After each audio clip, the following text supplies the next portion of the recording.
Hi, I'm Kiki's Inner Monologue. If you're new here, welcome. If you're back, why? This video had nothing to do with the last one, technically. So about that, I am filming this video before the Hollow Knight video, and before I have done most of the work for the Hollow Knight video. And there are a couple of reasons for this. The main one is just that making a long video about Hollow Knight lore is going to take a lot more research than making a long video about a book that I've already made notes on. I said I was tired of this, but I got a break from it, so I guess I'm not tired of it anymore, and it's just been in my brain for the past few days, so I gotta share with you the second half of Michael Vey.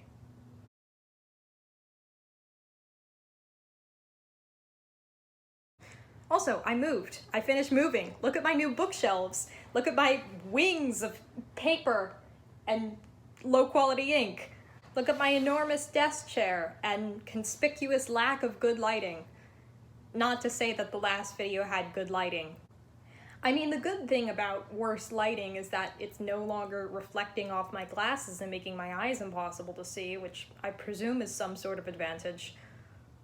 But I wouldn't know. I make these videos in iMovie. Okay, we're back to Michael Vey. I want to gently sum up what's happened so far, but I haven't written a summary, so I'm gonna have to stop the video and do that. Also, I'd like to come out here and apologize for any Michael Vey fans I may be pissing off in the process of making this. It's okay to like things that are bad. Look at my giant Warrior Cats collection. I gotcha. I think Michael Vey is so bad it makes me laugh, but if there are parts of it that you enjoy, okay. There's a reason I didn't put this disclaimer in the first video, and that's because I did not realize there was a Michael Vey fan community until when I was editing that video. Because, and this is real, when I was trying to figure out if anyone was into Michael Vey, I searched the Tumblr tag Michael Vey, and basically nothing came up. But then, while I was editing, I had an idea. So I searched that tag again, except I spelled Michael wrong. Bam! Like 300 results.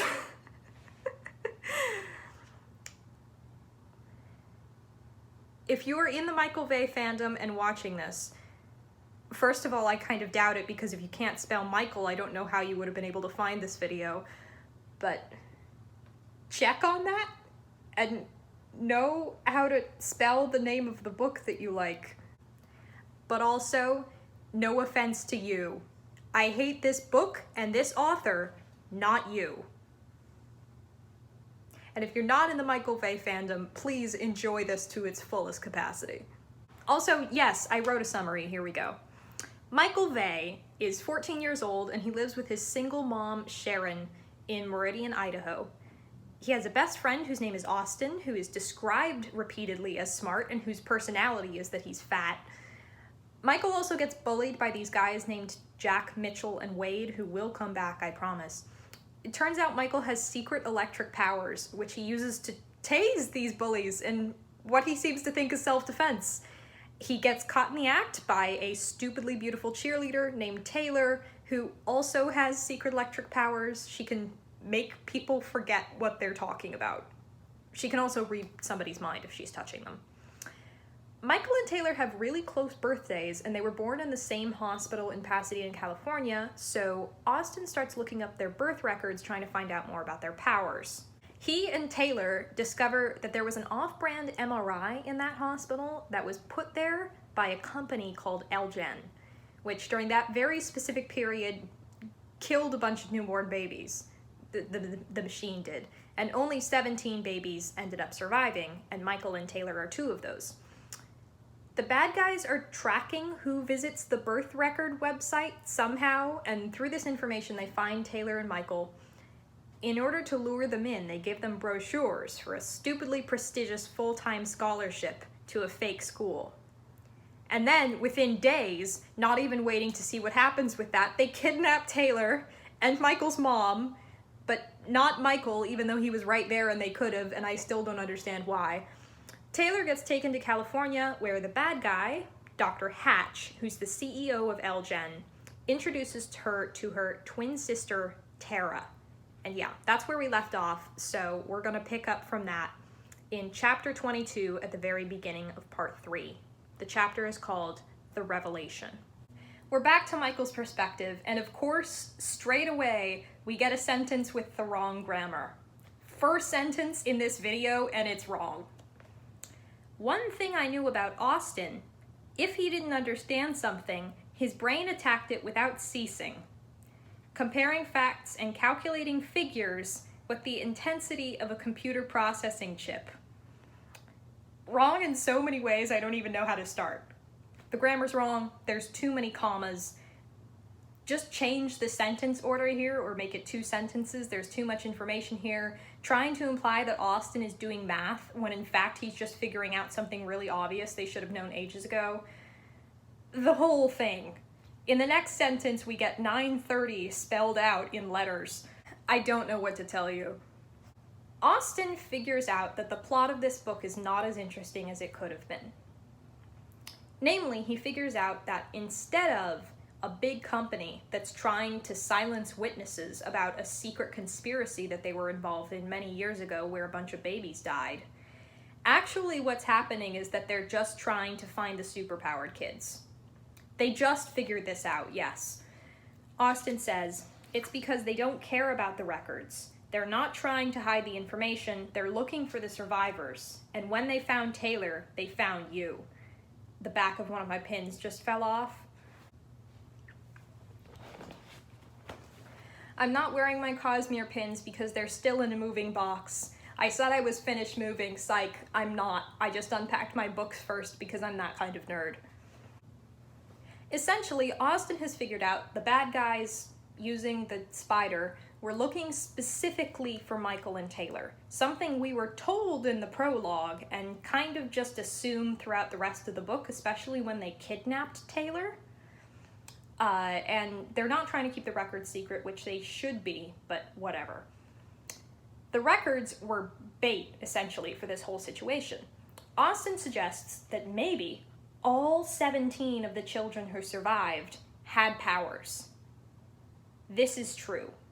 We have already seen 3 other children with powers, so I think it's a reasonable assumption to make at this point, but I will confirm this is true. All 17 of these kids have vaguely electric-themed powers.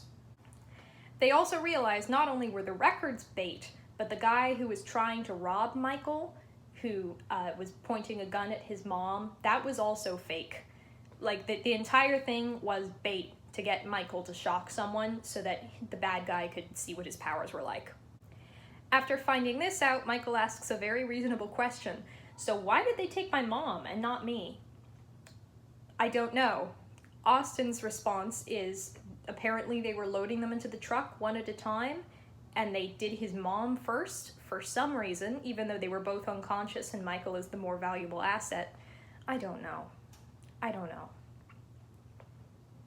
I have no flipping idea. So yeah, they get the address for the fake school, which is actually a real facility, it's just not a school, from the brochure that Taylor had, that they had given her. And at this point, Michael realizes the scholarship is probably fake and was a front to try and kidnap them. Big surprise. Michael and Austin make a reasonable decision, which is they decide not to tell the cops about this. In kids' books, you have to go to a certain extent to try not to get adults involved in whatever action hero stuff the kids are doing. But in this case, I feel like it's reasonable, because in this universe, Elgen is a pretty important company. Not important enough for Michael to have heard of, but they seem to have a lot of stuff going. So in going to the police or going to any higher authority involves Michael and Austin disclosing that they have some pretty serious dirt on this company, which could get more dangerous for them than it already is. So I understand why they're not going to tell the cops about this. Also because, you know, in a world like this, if you have powers, you shouldn't tell the authorities, because then the authorities will want to experiment on you, I think is the general thing that most people think of. Of course, there's no real world justification for this, because there's no one with powers. Seems reasonable. However, even though they're not going to get the cops involved, they're going to call the cops. Their plan with this is that Michael wants to talk to the guy who tried to rob him. They have this guy in custody. He was part of the act that the bad guys were doing. He was the one that they had hold Michael's mom at gunpoint and then tried to see what Michael's powers were like by kind of goading him into shocking this guy. So they're going to try and interview him, which seems like a reasonable course of action. I have no possible idea how Michael would expect the cops to let him do this, but he does. So they call the police lieutenant that had given Michael his number earlier. Michael offers this suggestion, hey, why don't I interview the criminal who was involved in the kidnapping of my mom? And the police lieutenant says, after speaking with his partner, he thinks there's a chance it might work. A small chance, but worth trying. So if you're willing to face Clyde, I say let's go for it. Let's let a minor interview a suspect in an armed robbery and kidnapping. That sounds reasonable.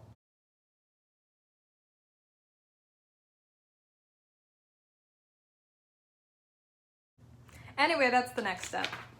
Chapter 23. Michael tries to sleep, but he has a nightmare, and it's a confusing metaphor. It's about his mother sitting in a cage at the zoo, surrounded by laughing hyenas and calling for me to help her. Who are the hyenas? I'm confused. It doesn't fit. Whatever. Austin knocks on Michael's door to wake him up because he's still staying in his empty apartment and hasn't told social services about this. And when Michael answers the door and says, "What's up?" Austin says, "Not you," which I do not understand in any way, but must have meant something, because otherwise I don't know why it's in the book. Austin's family is having him over for breakfast because Michael is 14 and isn't making his own breakfast in his empty apartment that his mother was kidnapped from. But he decides before he goes to breakfast, he has to change from his pajamas into his bathrobe. No, I don't know. I don't know. This is all the context we get.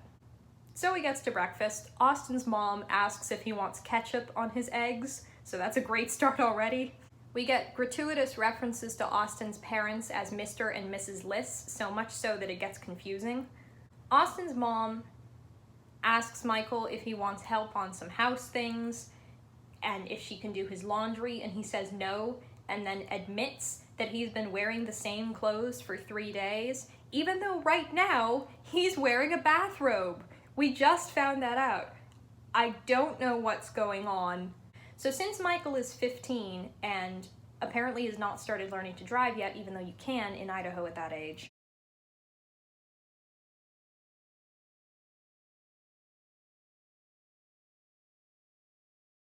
the police officer comes to pick him up. Like, he doesn't even walk to the station, the officer comes to pick him up. Here's the segment where they're going to the jail. The drive to the jail took about 20 minutes. I was ticking a lot, spelled with a K, of course. Lieutenant Lloyd didn't say anything about it, but I'm pretty sure he noticed, because he asked me again if I really wanted to do this. I guess taking a minor into the jail is pretty unusual, and he was probably having second thoughts about it. I told him I was positive it was the right thing. So they get into the observation room, and Richard Paul Evans has the nerve to explain how that sort of thing works, at which point Michael immediately shocks the recording console and breaks all of the recording equipment so that the police will have no permanent record of this. This is on purpose, by the way. I don't know if I clarified this. He's doing this intentionally. But it turns out they can still use the phone intercom to hear him, they just won't be able to record it. Michael gets into the interrogation room and starts talking to the robber, whose name is Clyde. Clyde Stewart, that's his name. And he's very scared of Michael, like noticeably very scared, especially when Lloyd says that he's going to leave Michael alone with Clyde, which he is. So Michael starts threatening Clyde with no provocation, and we find out Clyde knows about glows already, and it's mentioned that he has like a bunch of scars that go all the way up his arm, but we don't know what kind of scars. Like, is it burns, knife scars, laser scars? From the powers that we find out about what the other kids can do, there are any number of things that could have happened to his arm, and we don't know which one it is. I want to know how. I know it's kind of left implied here, but I want to know how, because it's clearly left him scared of all glows. Clyde says that the bad guys made him do the bad stuff, which is a reasonable defense. Michael asks him who the bad guy is, and he says, Hatch. And Michael says, what's a hatch? Like, that's a question you would ever ask about anything. Not only that, Michael has already read the newspaper article where Dr. Hatch's name is mentioned, and the scholarship is called the C.J. Hatch Scholarship. So he has been exposed to the name at least twice at this point, and you would think he would notice it. I guess not. He needs it explained to him.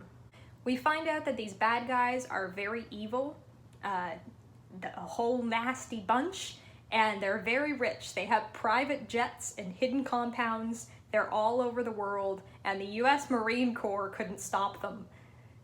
Why the Marine Corps? It's like, this is dialogue, okay? This is a scared gunman who has been manipulated into pointing a gun that wasn't even loaded at a woman so that he could get electrocuted for someone else's amusement, who is now in jail being threatened by someone that he is extremely afraid of. And the dialogue is, you think you can stop Hatch? And he's laughing. The U.S. Marine Corps couldn't stop Hatch. This interview basically did nothing. All it did was tell Michael about a person he should already know about and confirm what Austin had already figured out in the last chapter. If something in a story does nothing and it doesn't make sense, you can cut it. If something in a story shows that your main character is hungry for revenge against someone who was arguably more of a victim in this situation than he was, you should cut it because it reflects poorly on your character. This chapter has absolutely no reason to be in this book. I would rip it out of the book myself, but I don't want to rip this book apart until I finish reviewing the series, just for reference reasons. I'm not going to buy an ebook. I don't want to support this guy. So I was just talking about bad dialogue, and this chapter, which is a page long, is an excellent reference for this. So I am going to read this entire chapter. Once again, we have some problems telling who is who, so I'm gonna have to tape things to my forehead again. Let's enjoy. Hey, Editing Kiki here. I'm actually editing a lot of this while I'm visiting my parents for winter break, so it's just occurred to me that because I don't have my books, including Michael Vey, I recorded all of this dialogue out of order for convenience, so I don't know what order it's in. I think maybe I can find Michael Vey to pirate somewhere online, so I look it up, and it's on Wattpad. The whole story is on Wattpad, posted by the author. Richard Paul Evans posted his story to Wattpad. Michael Vey 1 and Michael Vey 1 only. The entire thing. I don't know why. Have fun with this, guys. It's really hot here right now, and my forehead is sweaty, and the tape is not sticking, so I'm just gonna have to hold these batteries against my head while I read the segments. Austin came to my apartment directly from school. I was on my knees, filling my backpack with clothes. What are you doing? Packing. They're in Pasadena. Clyde told you that? Sort of. The man in the sunglasses is named Hatch. Hatch? And you were right. There are more of us electric children. Did the police hear all that? Yeah, but they just think Clyde's crazy. Austin sat on my bed. So now what? I'm going to Pasadena. How do we do that? What do you mean, we? I said. You can't go alone. What if you need help? This isn't a video game, Austin. It's real danger. If something goes wrong, we can't just push a reset button. Which is precisely why I need to go. What good is being here without my best friend? I looked at him. Thanks. So how do we get there? Jack. Austin's eyes widened. Jack the bully? Yeah, he's perfect. He's got his own car. There's no way my mom will let me go with him driving. Your mom can't know. You're right. She'd freak no matter what. He looked down. What makes you think Jack will drive us? He owes me. I rubbed my hands together, and they made the crackling sound of electricity. I think I can persuade him. This is good bread. Bit of a tangent, but I just want to reinforce that there's nothing wrong with eating food. And I feel like the way that this book shows every time Austin eats as disgusting or gluttonous and not as just like a normal human thing that all humans need to do is really discrediting of not only him as a character, but any fat people or fat teenagers who are reading this. This book is fat phobic, and I'm eating bread in my caricature of Austin to make fun of the book, not fat people. Because this book is incapable of portraying a real fat person. Austin is a cardboard cutout of a character. I want to be clear on that. Okay, let's talk about dialogue tags. Now, there are sort of 4 different schools of dialogue tags, and they are all very bad in my opinion. One of them is that you should always tag your dialogue, and that you should generally say said. And I don't like that because I get bored of it. But said people don't start screaming at me, because another school of dialogue is that you should instead use synonyms for said, and that is also stupid because English does not have that many words. You can try and say things like stated, or explained, or exposited, or, as I did once by accident, ejaculated. And it does not work, and it just sounds stupid, because you're using too many complicated words for a simple action. School number 3 is to see these 2 huge groups of people arguing, look at your own work, and give up. That is what Richard Paul Evans has done here. He has taken out all dialogue tags except the ones that are absolutely necessary. And this one is possibly the worst out of all of them because it makes your story impossible to follow. I would have a very hard time telling who was who in this scene, and indeed if I point to a line, I have trouble telling who's saying it. It is made slightly easier by the fact that every single thing Austin says in this entire chapter, except for one, is a question. Austin is literally stating things less than Michael did in the interrogation scene in the previous chapter. And School 4 of dialogue tags is that you should explain what's going on with your characters and use motion and expression and other facial or social indicators and pair that with dialogue to show who's talking. I like that. It feels a little bit indirect sometimes, so you kind of have to mix in the other 3 things to make it work.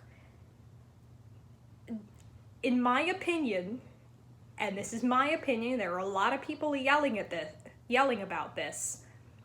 All of them are wrong, and they should just learn to collaborate, because dialogue only works when it's a combination of multiple styles. Any one thing gets too repetitive or too boring or too stupid. Don't do this. I feel like that should go without saying. Tag your dialogue and do it properly, and don't give up. Also, have your characters ask more than questions. Go through, see what each character is saying over the course of a particular segment, and make sure that they're not just saying the same thing over and over, and that they're participating in the conversation. Austen is just asking questions in this chapter. It's impersonal, there's no characterization, it's bad. Michael should notice that he's being interrogated, but he doesn't, because this is just dialogue for plot. Now, speaking of plot, did you notice what actually happened in that terrible dialogue? Michael wants to go to California, which I think is reasonable, and in order to go to California, he is going to threaten a 17-year-old who shoved him upside down into a locker and tried to pull his pants off, who he tased, in order to drive him, whatever it is, like 10 hours from Idaho to Pasadena.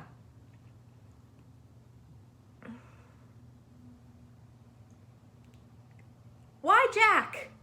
The point of having Jack here is that he is an older character who Richard Paul Evans feels like he can make it realistic for Michael to trust, who has a car and can be motivated to do the thing that he has to do in this situation.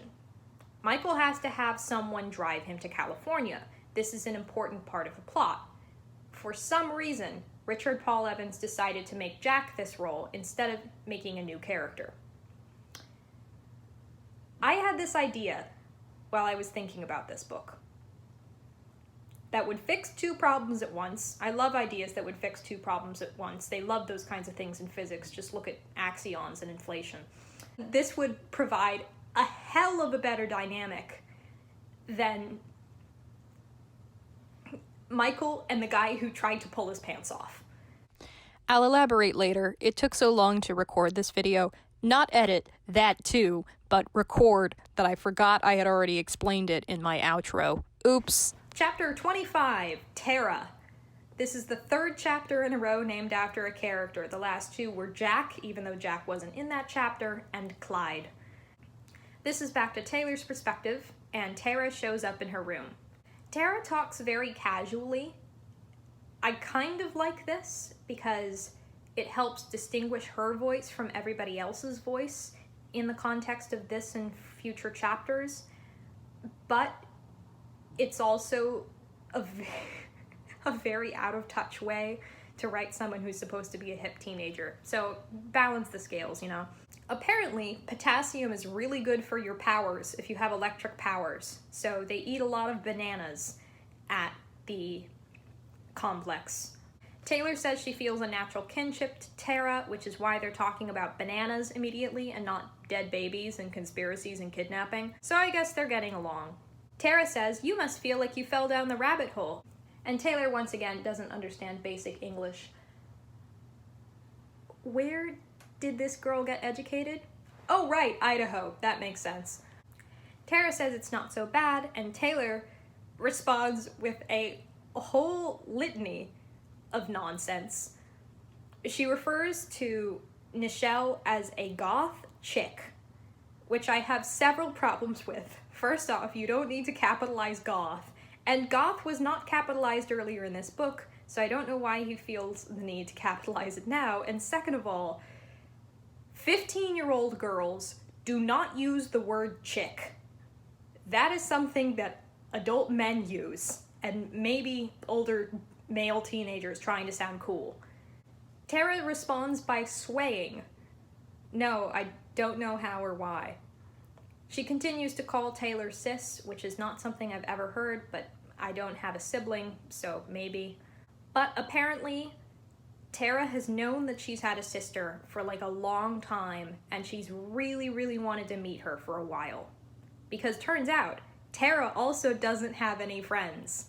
So, good thing that she has a friend now, I guess.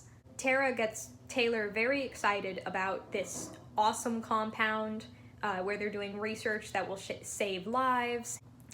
And the electric children are treated like VIPs and they can get anything. They stay at fancy hotels, they go to fancy restaurants, they can go to concerts and planes.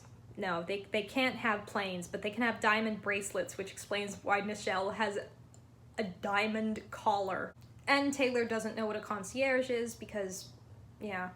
Taylor asks why any of this, and Tara says it's because we're the special ones. Out of billions of people in this world, there are only 17 of us. Well, actually 13 of us now. This is wrong. It's so wrong that I don't even know where to begin. It makes no sense. It's complete nonsense. So when Tara says 13 of us, we don't know who she's counting. I'm going to give you the breakdown on what's going on with the electric children right now, okay? There's a lot of them, and we gotta figure it out. Michael is still in Idaho. Taylor is in the compound, so that's one person in the compound. There are 3 children in the basement being tortured. There is one who is living with indigenous people in Peru. One of them is in Asia somewhere. One of them is in some Elgen facility, but is secret. And 2 of them are on business trips. And the other, whatever it is, 6, I think? 7. I forget about Grace every time. You will too. The other 6 are in this academy. Who's Tara counting? Who is she counting? Who is she counting? Let's say the 6 people in the academy, Taylor, and the 2 of them on business trips. That is 8. With the correct numbers and the correct addition, it's 10. Where are you getting the 13? Is she counting the ones who were being tortured? Is she counting the secret one that she's not supposed to know about? Later in this book, we get a lie from Hatch that 4 of the electric children have died of cancer. This is not true. This is just what this book thinks it is, and then Richard Paul Evans wanted to come up with more characters later.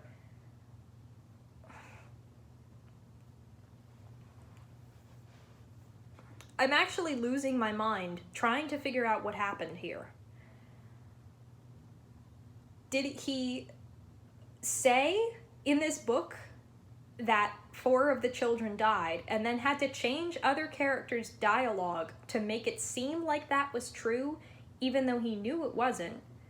Or worse, did he say in this book that 4 characters died and then later on decide he didn't like that and introduce new characters, who, by the way, are introduced one at a time, in order to fill up this quota? Was 13 not enough for him? I can't tell what's going on. No matter which way you spin this, Tara is either counting Michael and the one who's living in Peru and the one who's in Asia, who are not affiliated with Elgen right now and are not getting the special treatment, or she's counting the 3 kids being tortured in the basement. And I don't know which one, and neither one of them makes sense.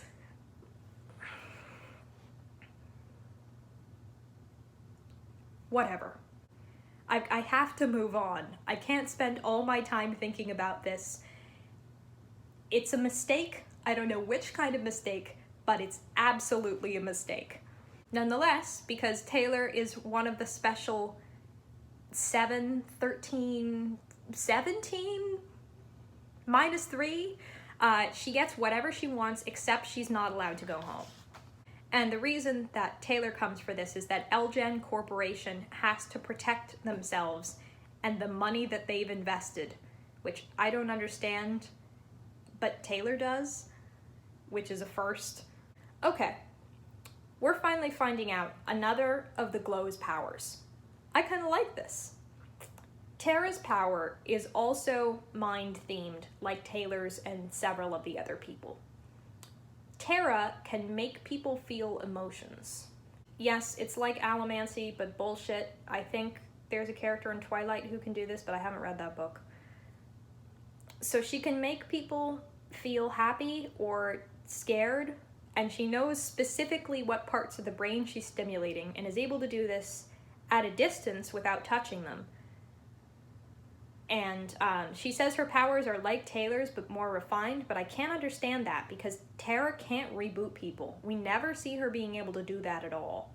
Essentially, mainly how Tara's power comes up in the books is she can make people feel irrationally scared. That's interesting. I've already complained about the aspects of Taylor having mind powers, so I won't go into it again. I gotta stop myself. I don't understand what's going on. In the last video, I was pressuring myself to record. Now I've been talking for like over an hour, and I can't seem to stop the words from just going out. Maybe it's getting worse. Maybe I'm really bored. I don't know. Taylor asks Tara, "Can you read minds?" And Tara's like, "No, can you?" And Taylor has a reasonable reaction and decides to lie, just to hide that aspect of her powers from the bad guys, I guess. So nobody else at the compound can read minds. Taylor is the only one who can. And she's not admitting it, so they don't know. We get a piece of jargon, which we never see again, which is stretch, and that's how far your powers can range. I don't see how that's relevant for powers like Michael's, where he can only do it when he's touching people. But apparently your diet affects how strong your powers are in that sort of a way. Somebody here can reach airplanes. Taylor asks about Nichelle, and we get some actual clarification on her powers. She's a beast, she's like a vampire, she sucks, Glow is powers, but if there are no glows around, her power is completely useless. Her only ability is to make Glow's powers go away and thus cause them pain and make them feel sick. But it doesn't matter because they're not allowed to use their powers on each other anyway. The only place they can use their powers on people is on GPs, which will be explained later. I have written in my notes, what a terrible way to end a chapter. Let's see. Oh yeah. Okay. Tara, she stood. "I don't want to ruin the surprise, but trust me, you're gonna love it." She leaned forward and kissed Taylor on the forehead. "Sleep tight, don't let the bedbugs bite." She walked out and the door clicked locked behind her. I missed that in my first read. What a mistake. Taylor lay back on her bed and looked up at the camera's blinking red light. Wasn't worried about the bedbugs, she thought. Yes, I'm back. I don't have to explain because it's been 5 seconds for you. Chapter 26. Harry Winston, the 4th chapter in a row that's named after a person. So, back to Taylor. Tara shows up and brings in some clothes for Taylor, who has been wearing an orange jumpsuit the entire time. It turns out this is just an examination smock, and they don't have to wear it the whole time, and they're actually allowed to wear whatever they want. Tara explains this by saying, "You've got this place all wrong. This isn't a prison." I understand that this supposedly has no rules and they're allowed to do whatever they want, but the one thing that they're not allowed to do is go home. It is a luxury, high-quality resort of a prison, okay? That's literally what it is. Nonetheless, Tara has realized that Taylor doesn't actually have any clothes because she was kidnapped. So, apparently Dr. Hatch has asked her to take Taylor shopping for a whole new wardrobe. Like, she's going to buy all of the clothes that she will need in a wardrobe today. Where are they going? The Miracle Mile. Does anyone actually say this? So what she's talking about with the Miracle Mile is Rodeo Drive, which, if you don't know, is like a very... Okay, it's a street in Beverly Hills, California, which is basically where all of, like, the designer fashion and super upscale stores are located. Rodeo Drive is so pointlessly fancy that you cannot buy normal clothes there, as I understand it. Of course, Richard Paul Evans immediately demonstrates that he does not understand it by introducing that Tara has brought in a pair of jeans as part of the outfit that Taylor is going to wear. This chapter is a shopping spree. It is a long, somewhat boring shopping spree. Remember that comment that Richard Paul Evans made, which he tried to disguise through the voice of Michael's mother?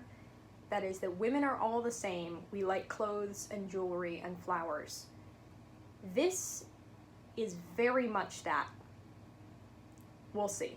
Taylor gets dressed, and she and Tara go to the cafeteria, which looks like a fancy restaurant, and actually has a maitre d', which just a good introduction to how upscale and snooty this place is. Tara is spoiled beyond belief, as this chapter at least will indicate. And that is because Dr. Hatch is trying to teach the Electric Children that they are better than everybody else. Taylor is allowed to go outside. They head outside, and we get a little line. Her instinct told her to bolt, but she was still surrounded by fences, and Tara's happiness and reassurances had calmed her some. She doesn't try and run away here. She doesn't try and run away when they're on Rodeo Drive, in public with lots of people around. She doesn't try and run away at any of the many other events that they go to in these chapters. This is the only time it occurs to her. We're introduced to the chauffeur who drives a Rolls Royce, whose name is Griffin. Griffin drives from Pasadena to Beverly Hills in 25 minutes, which I find hard to believe. Apparently the sidewalks are crowded with both the glamorous and those seeking it, which is so vague I don't even know where to start. Tara is going to take Taylor to a whole bunch of different fashion designer stores. She explains, I'm going to quote this, Tara explained that the district took up 3 city blocks and had over 100 boutiques, hotels, and salons. Every fashion designer worth visiting had a shop in the neighborhood. In the first block, they passed stores Taylor had only heard of: Lacoste, Juicy Couture, Chanel, Hugo Boss, and Giorgio Armani. I find it very telling about Taylor's personality and the way that Richard Paul Evans writes women that Taylor does not know what down the rabbit hole means. She does not know what hold the phone means. There are at least 2 other examples that are not coming to mind right now of her not knowing basic English. And yet she knows these fashion designers. I have only heard of 2 of these 5 stores that Taylor is listing. I don't even know if I would have heard of those 2 when I was 15. How does she know this? So they go to Juicy Couture, and immediately Taylor finds a swimsuit, which is $230. This is actually a decent moment because it shows how detached from reality Tara is, that to the point where she has no concept of the value of money. She must not even appreciate how nice these clothes are because she probably has never had anything else. So we get summaries of some other stores. They go to Dolce & Gabbana, and there's a greeter, like they're going to Walmart, who knows who Tara is and can't tell Tara and Taylor apart. It's weird to me that Tara and Taylor are completely identical.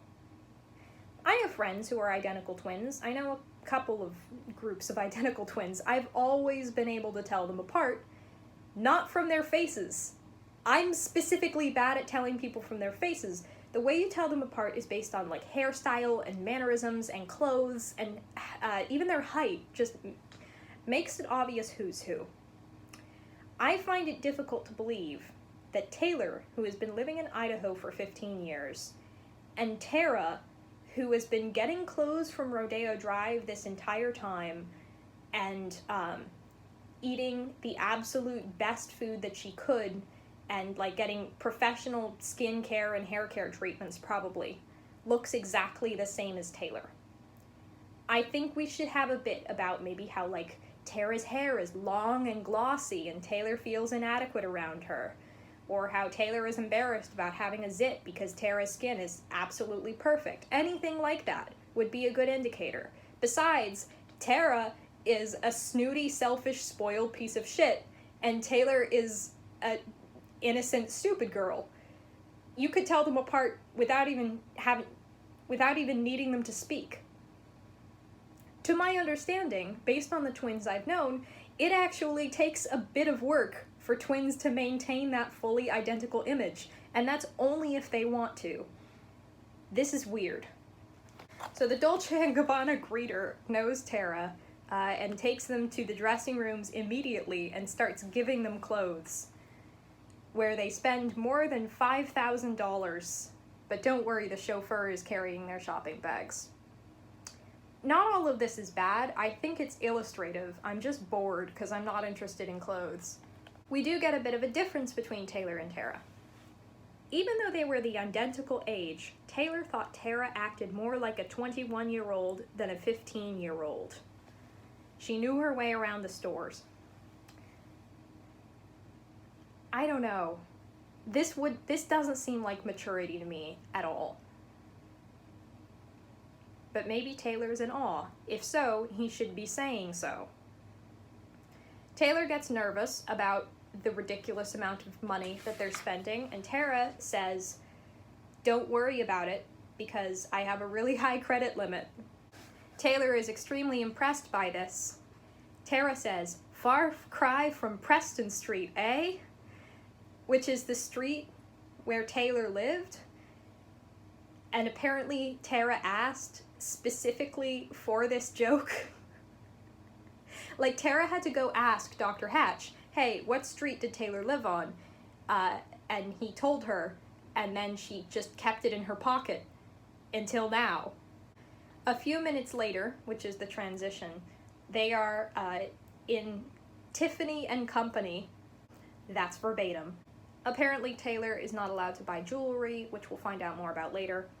Taylor and Tara go through what appears to be a little park. It's called Via Rodeo. I don't know what it is. Taylor is still missing her parents a lot, even though Tara is really trying to get her invested in her new family and in all of the wonderful vacations that they're going to take and all of the cool time that they're going to spend together. We haven't met any of the other Glows here yet, or at least Taylor hasn't, because we saw Zeus and Michelle. But it's clearly very important to Tara. I like that she has a decent motivation here. She actually really cares about Taylor joining them. That's cool. It adds complexity to the character. Tara is actually one of the better characters in this book. Most of the other characters are either absolutely pure good, like Taylor, or Michael, even though he's not, we're told he's pure good, or absolutely pure evil, like Dr. Hatch, or Nichelle, or any of the others similar to that. Tara is a bad character, and she has a lot of flaws, but she also has some good motivations. I like Tara. She might be my favorite character, even though she's annoying as hell. The bar is that low. They go meet Hatch at a Japanese restaurant.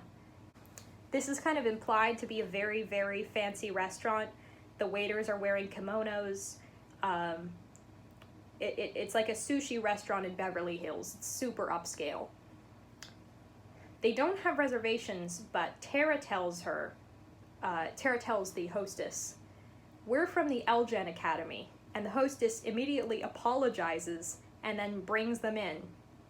to a table that they apparently reserve for celebrities. Everybody in this area knows about the Elgen Academy. Like, everybody. The waitress knows who they are. All the people in the different stores know who they are. It was mentioned that if Tara didn't get the service that she liked, she would say, "We're from the Elgen Academy," and then they would immediately get whatever they wanted. But, you know, if you think, you would think if it was that public, then people would notice some things. Then people from elsewhere would have heard of it. Maybe Michael or Taylor would have heard of it before they were sent the brochures. Or maybe people with children who are around that age would notice that there is no way to apply, and they never hear about anybody getting in. Or that it doesn't seem to function like a school at all, because here these children are on a school day shopping at stores on Rodeo Drive. How do I know it's a school day? Because it's been 3 days since Michael's mother was kidnapped, and that was on a Monday. We have a timeline. I have actual useful information here. This is a school that does not exist, that nonetheless has managed to convince everybody that it does exist and is legitimate, but only within like a 10-mile radius. I'm confused. So they're seated, and Dr. Hatch shows up. Taylor is still scared of him, but he checks in with Tara, who lets him know that they've spent $10,000 so far. He tells them to spend more money. I don't know why. Okay. It is in Dr. Hatch's best interests to allow the electric children to spend as much money as they want. He's trying to convince them that they're special, that they're above humanity, and that they should have the best of everything. But what I don't get is encouraging them to spend more than they want to, because at some point, that is a waste of money.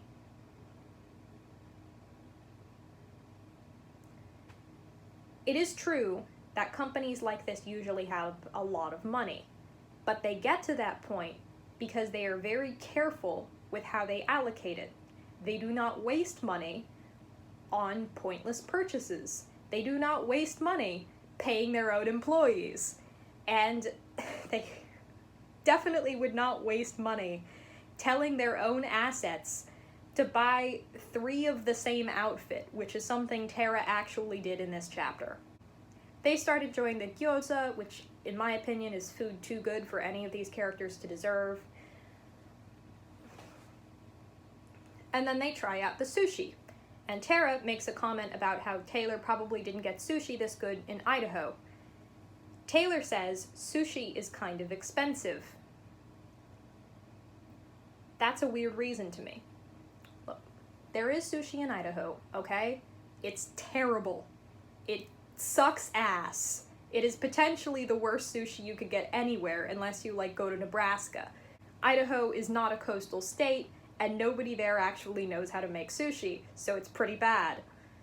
Not being able to afford sushi is a weird reason for not having had it. Taylor's parents are going to Europe next year. We just found that out on the last page. Taylor's father is a cop, and her mother works for a travel agency. They're both decently paying jobs. Both her brothers are in college. It seems like their family is doing pretty well. Sushi isn't that expensive. She could just say it's bad, and it would be funny. And it would insult Idaho more, which is something that Richard Paul Evans seems to really like doing. Immediately afterwards, Hatch changes the subject for no apparent reason and says something which I'm gonna read this out. I mentioned in my notes this is a horrifying conflationary monologue, and I think that's a really good description of what Hatch does. He will generalize one small thing into an immense and absurd world-spanning narrative to explain everything.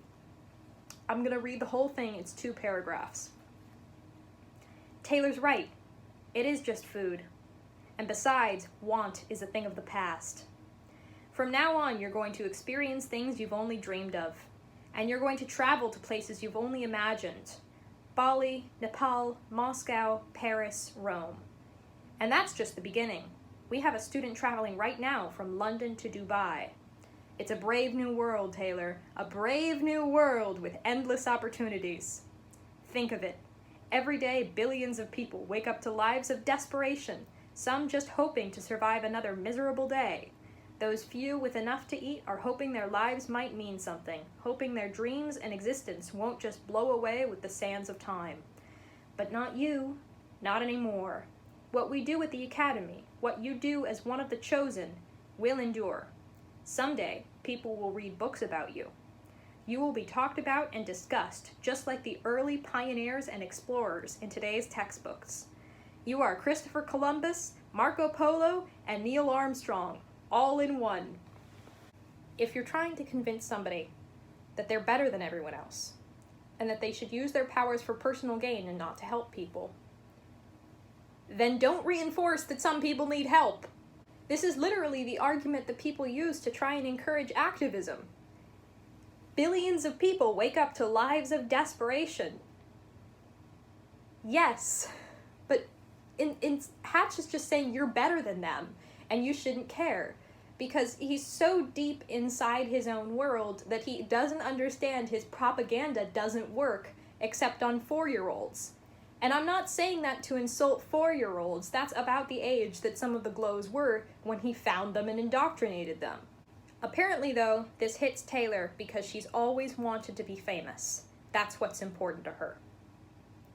Then, neither she, nor Hatch, nor Tara say anything for 30 minutes. I am not kidding. There's a time skip. There's nothing described. They weren't having conversation. They were just eating in silence. Dr. Hatch says he has a surprise for Taylor, and then, after just making a big speech about how Taylor is better than everyone else and deserves everything, he actually tips the restaurant decently. He tips the waitress 30%, which is really nice for a horrifying evil bad guy.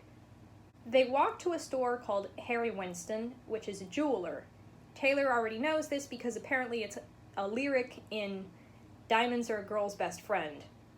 Hatch suddenly, instead of evil monologuing, starts trivia monologuing.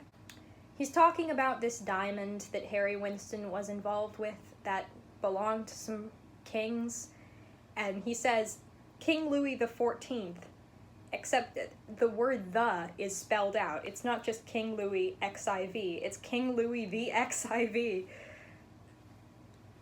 This man never read a book. Don't know what to say.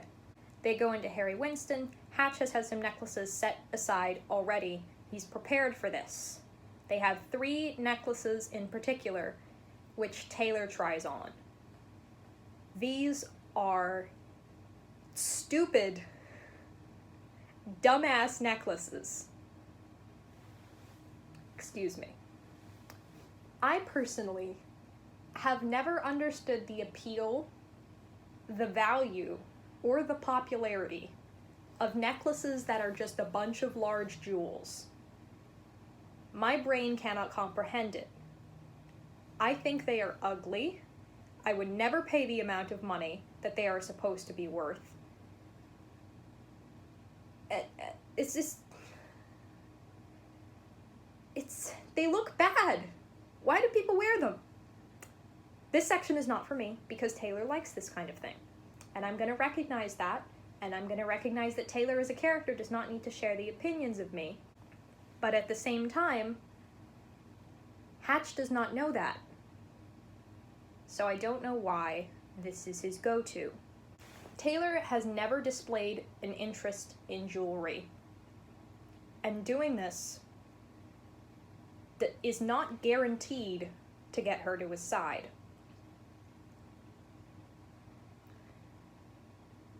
It's interesting to think for sure, because if Hatch had picked me up at 15, not only would I probably not have bought anything at any of the designer stores and insisted on getting my clothes at like Fred Meyer or something if I really needed them,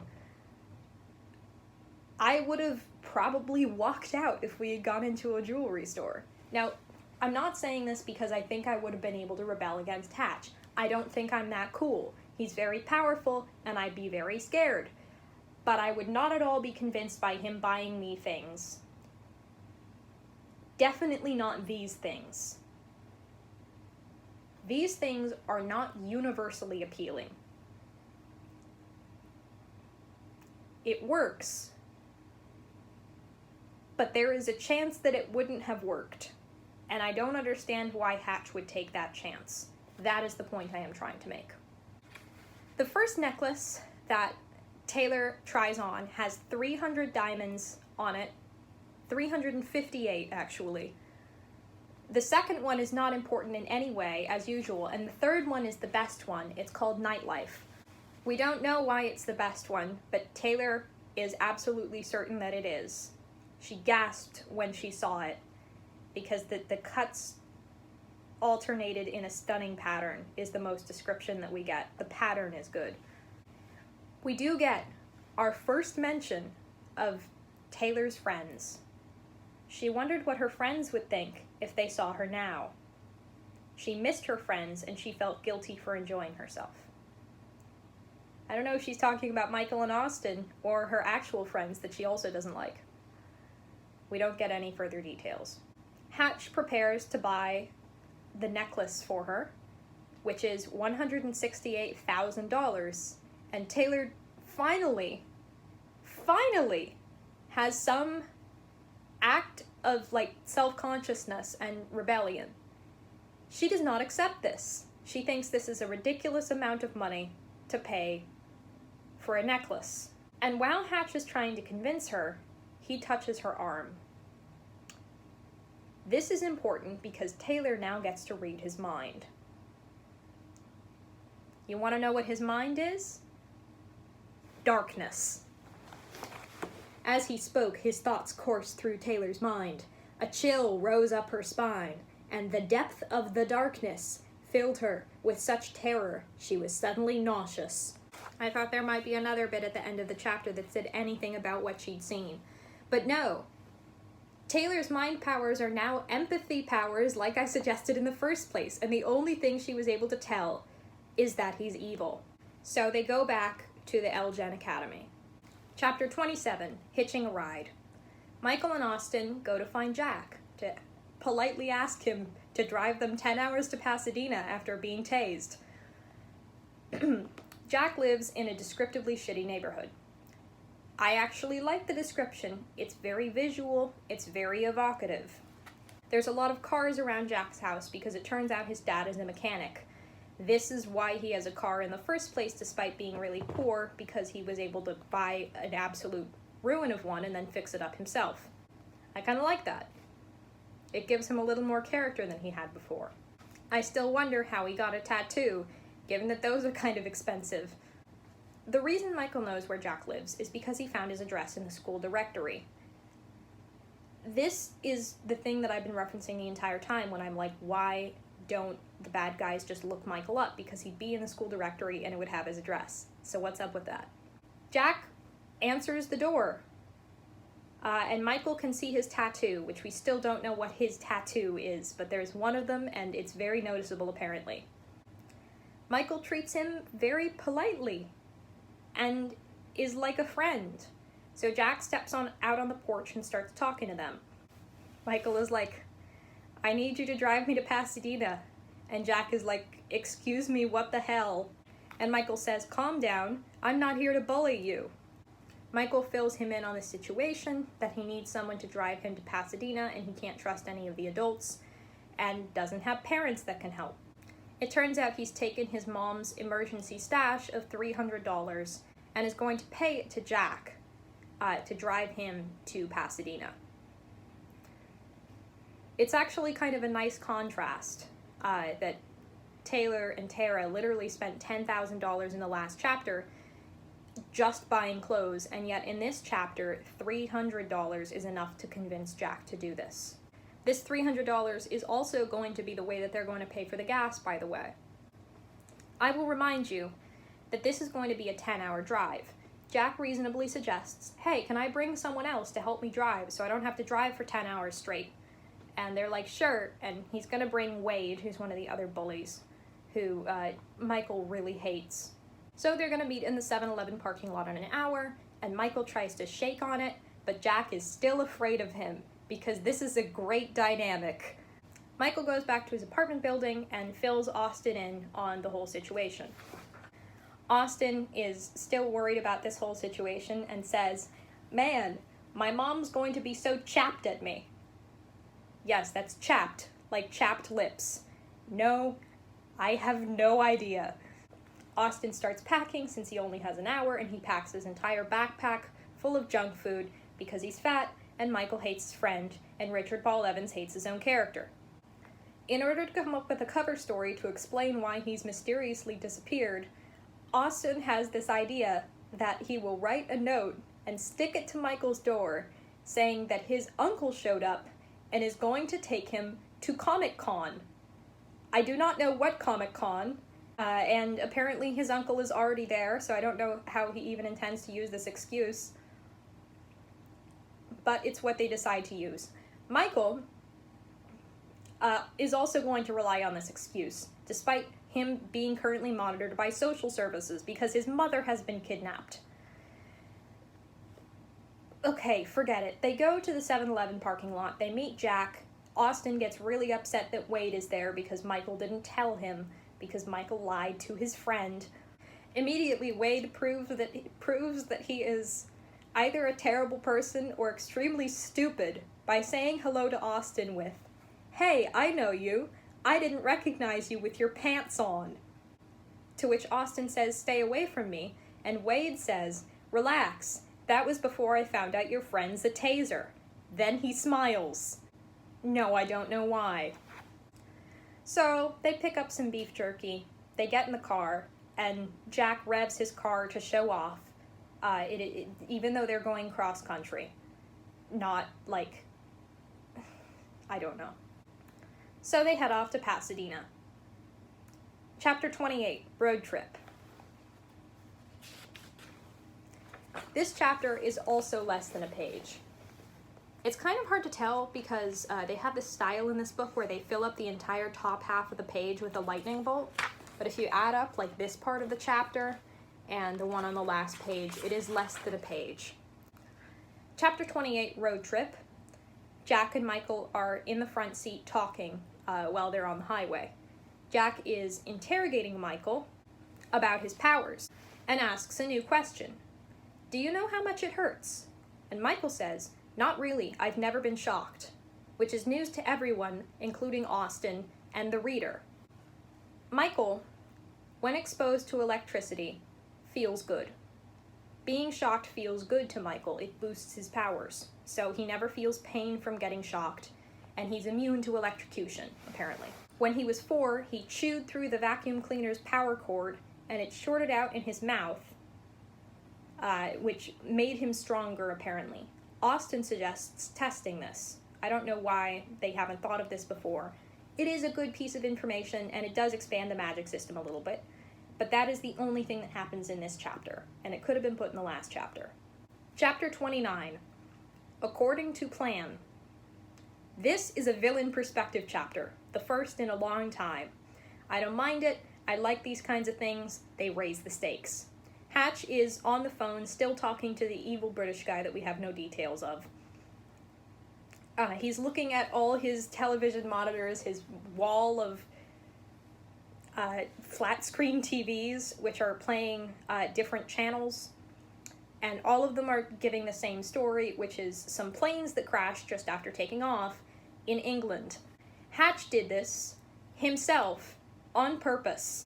Even though he did this, there are terrorist groups that are trying to take credit for it. So how this scheme works, Hatch is not just crashing planes to crash planes.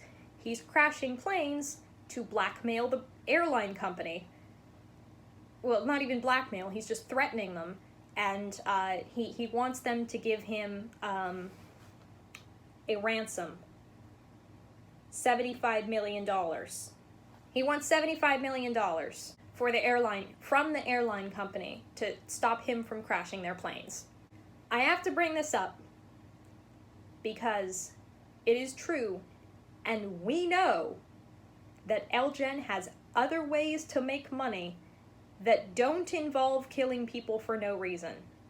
We even find out in the next book why they have so much money, how they're making so much money. And guess what? It's from the literal thing that their company is supposed to do, L-Gen, electricity generation. They have power plants. That is how they make money. They do not need to blackmail airline companies. It is absolutely baffling. Nonetheless, Hatch tells his friend that they found the last glow without mentioning Taylor because apparently she's not relevant anymore. And we do find out a very important piece of information, which is that Michael's mom is not being kept at the academy. She's somewhere else. But they're not telling him this because they want to lure him to the academy, because they couldn't kidnap him several days ago when they obviously had the chance. Chapter 30, Chickens and Eagles. This picks up where the last Taylor chapter left off. She and Tara have returned to the academy, and she's finally getting to move into her actual new room, which isn't, it doesn't look like a prison, but it's still obviously a prison. The windows are made of, quote, something other than glass, which apparently is for Taylor's protection, and she doesn't believe it for obvious reasons. They start unpacking the thousands and thousands of dollars of clothes that they bought. Tara is very excited about getting to share clothes with Taylor, which she's always wanted to do, except nobody here is her size. What?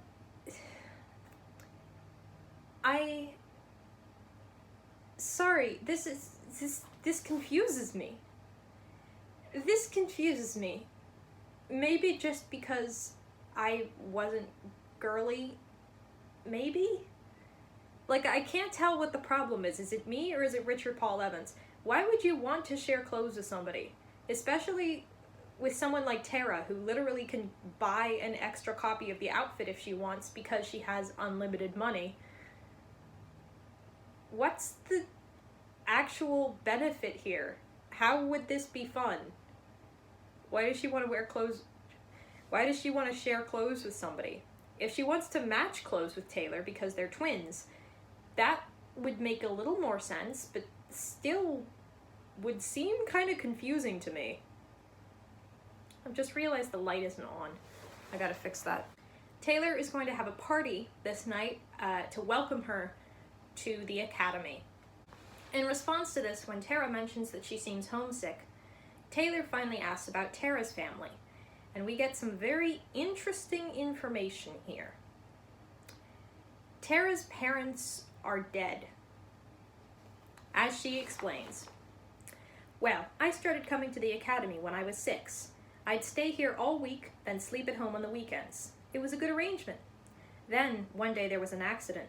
My parents' house caught fire, and they didn't get out. Fortunately, I wasn't there, or I probably would have died too." It was an electrical fire, apparently, which she finds ironic. Taylor finds this unrealistic. She immediately thinks there's something sketchy about it. She starts thinking about the L-Gen operative who came to her house advertising the academy and wondering if her house is going to catch fire too. So she asks Tara, what if it wasn't an accident? Tara seems not to have considered this, so Taylor tries to spare her by changing the subject. At this point, I think Taylor has a very interesting perspective. She's formed this connection with Tara, and yet she's still deeply doubtful of the academy.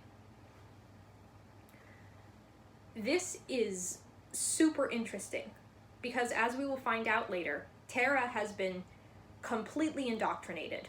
She is basically inseparable from the values of the academy. She will support them in any endeavor.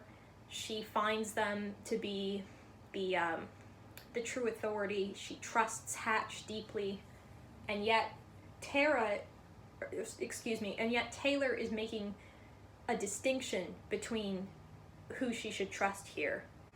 I would love to see that impact her emotional journey later on, but it never does. It just doesn't come up.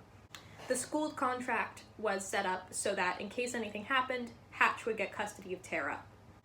So now she's part of the family. Taylor asks how many people live here, and there are 9, counting Taylor and someone who's not here. I said in my character recap the other day, when I was recording last, that there were 6 kids currently in the academy, not counting Taylor and the one who's away. I was wrong. There's 7. I forgot about Grace, because Grace is extremely forgettable. It's not my fault. I'll explain later. So there are 9 electric children here, so you better believe we're about to get a character dump where Tara explains who everyone is before we get the chance to meet them. There's Taylor and Tara, obviously. There's Nichelle, but everyone ignores her. There's Zeus, who is the guy that we saw shock Michael's mother way earlier in the book. He can shoot lightning, that's his powers. Tara explains, he's kind of cute, but I need to warn you that he kind of smells. But don't say anything to him about it. Because of his electric makeup, he can't bathe without shocking himself. What?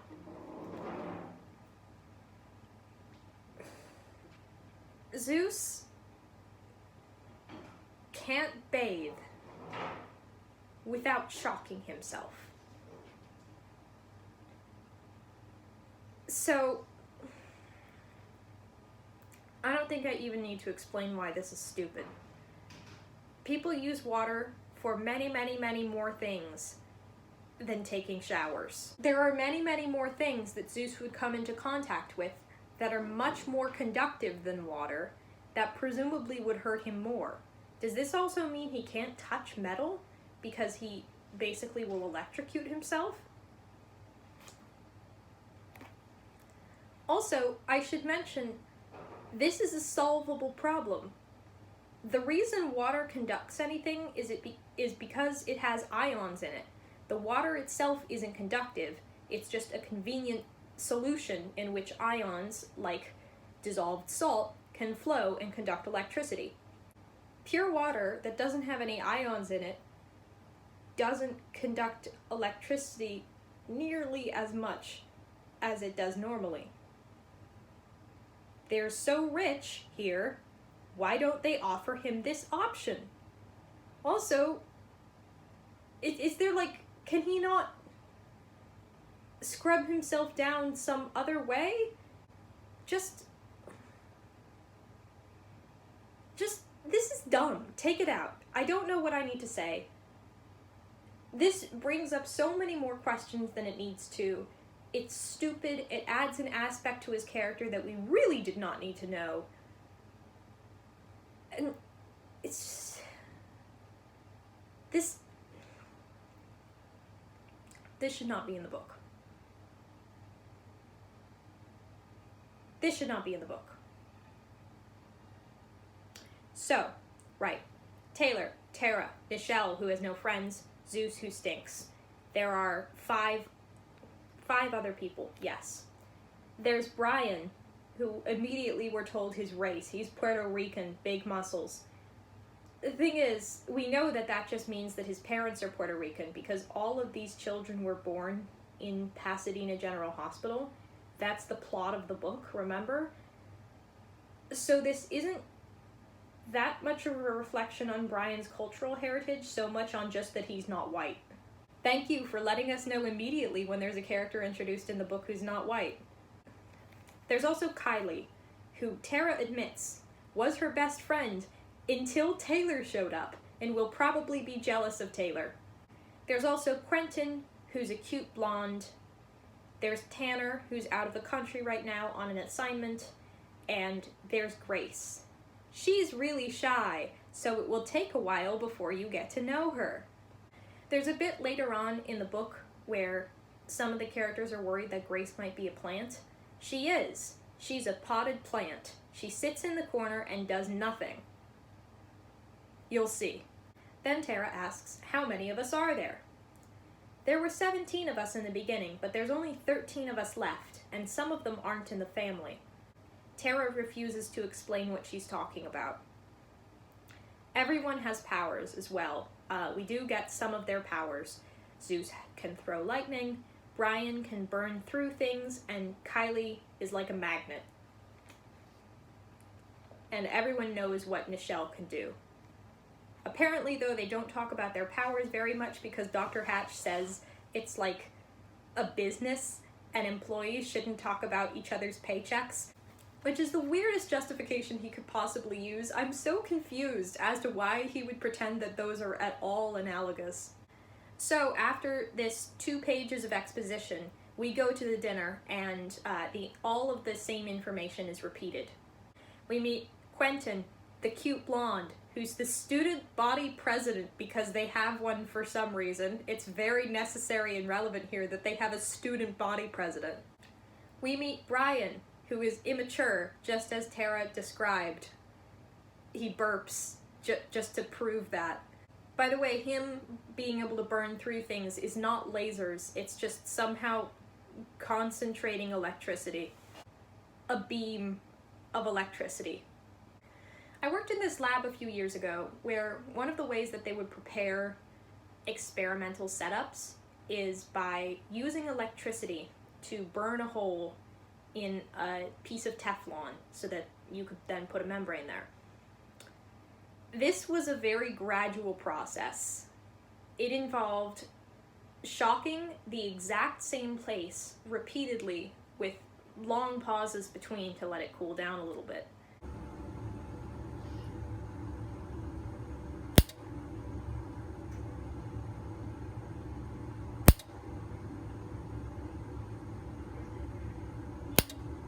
And even then, this was only able to make a very small hole in a very thin piece of plastic.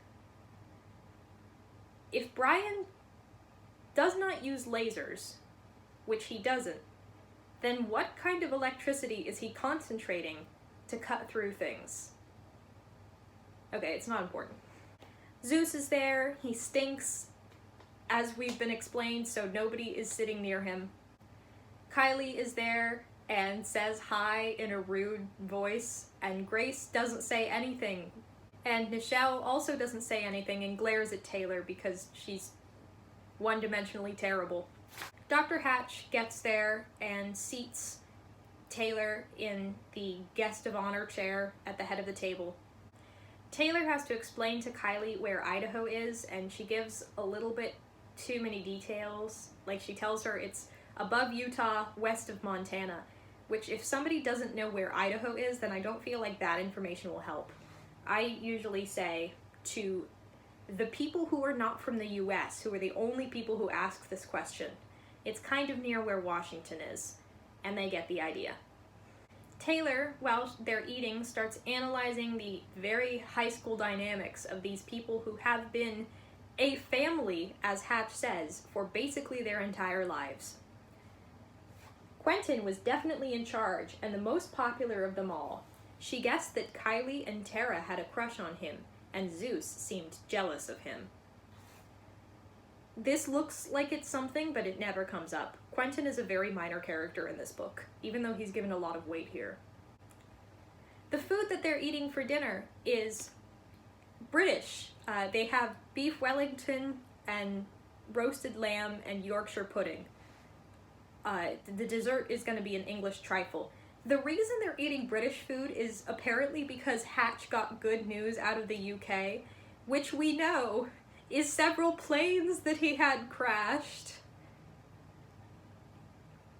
I find this interesting.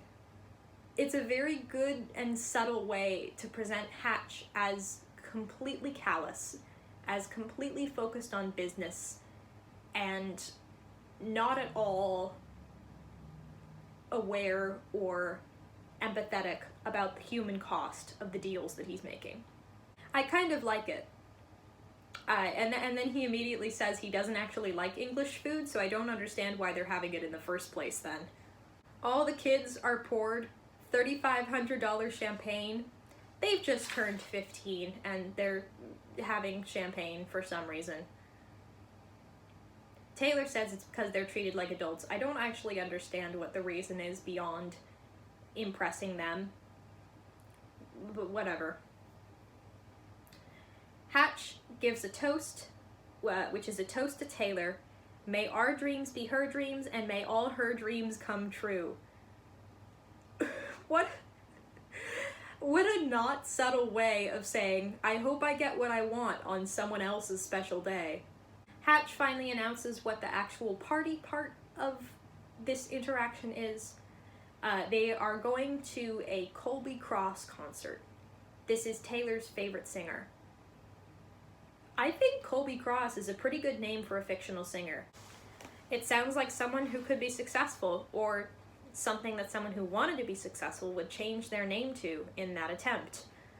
So they all get into limos, I don't know how many, to fit like 10 people. And while they're driving to the concert, Taylor starts to doubt her mind-reading power, just because Dr. Hatch has been so nice to her.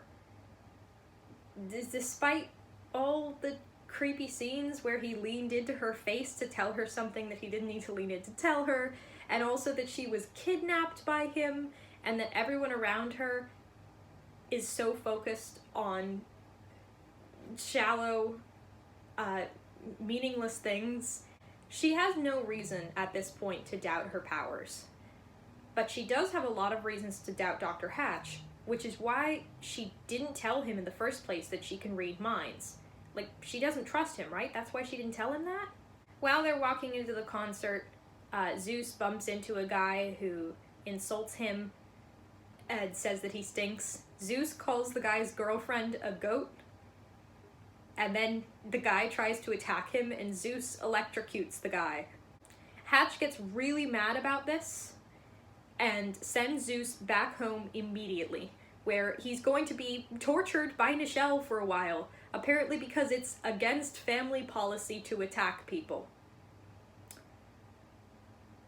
I think there are better ways for his own students to learn to not be jerks. I mean, I guess if he's trying to teach them that they're better than everyone else, then if they're in public, they're probably going to use their powers.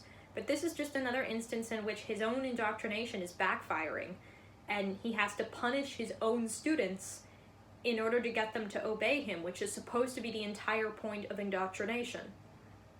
Also, like, isn't this a punishment for Nichelle too?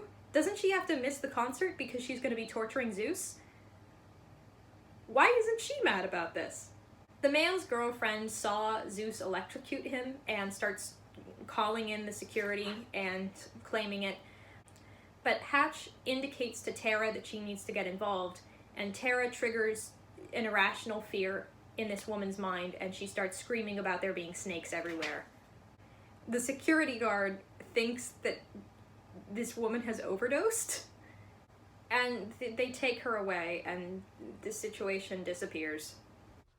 Upon revisiting the scene, it seems like the guards actually thought the man who was unconscious or maybe dead had overdosed. We don't ever get to see what happens to him. The glows just walk away. So, yeah. After this lovely little intro, the concert actually starts. Colby Cross is singing, and Taylor is really enjoying herself, and an entire hour and a half of the concert of this singer that Taylor absolutely loves is in 3 sentences. Colby started the concert with one of Taylor's favorite songs, Stay With Me.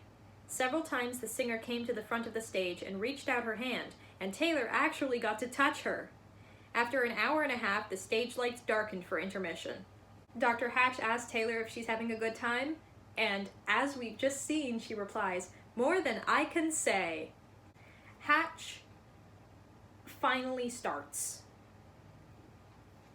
He asks Taylor if she can reboot the singer during one of her songs, when Hatch tells her to. He frames this as him wanting to see what her powers can do, but it's an attempt at getting her to do something she doesn't want to prove herself to him, which he uses as his indoctrination tactic throughout the rest of this book. Taylor is a little nervous about this because she doesn't want to hurt Colby Cross, but she agrees to do it anyway. Eventually, when Colby is singing another of Taylor's favorite songs, Hatch asks her to reboot the singer, and Taylor does. Colby forgets what she's doing, stops in the middle of the song, and then has to restart the whole thing over again. After it's over, she makes a joke about Alzheimer's, and her fans don't care at all that she messed up, as one might imagine. Taylor feels a little guilty about this, but Hatch reassures her that she's done well. Taylor felt sad. She had betrayed someone she admired.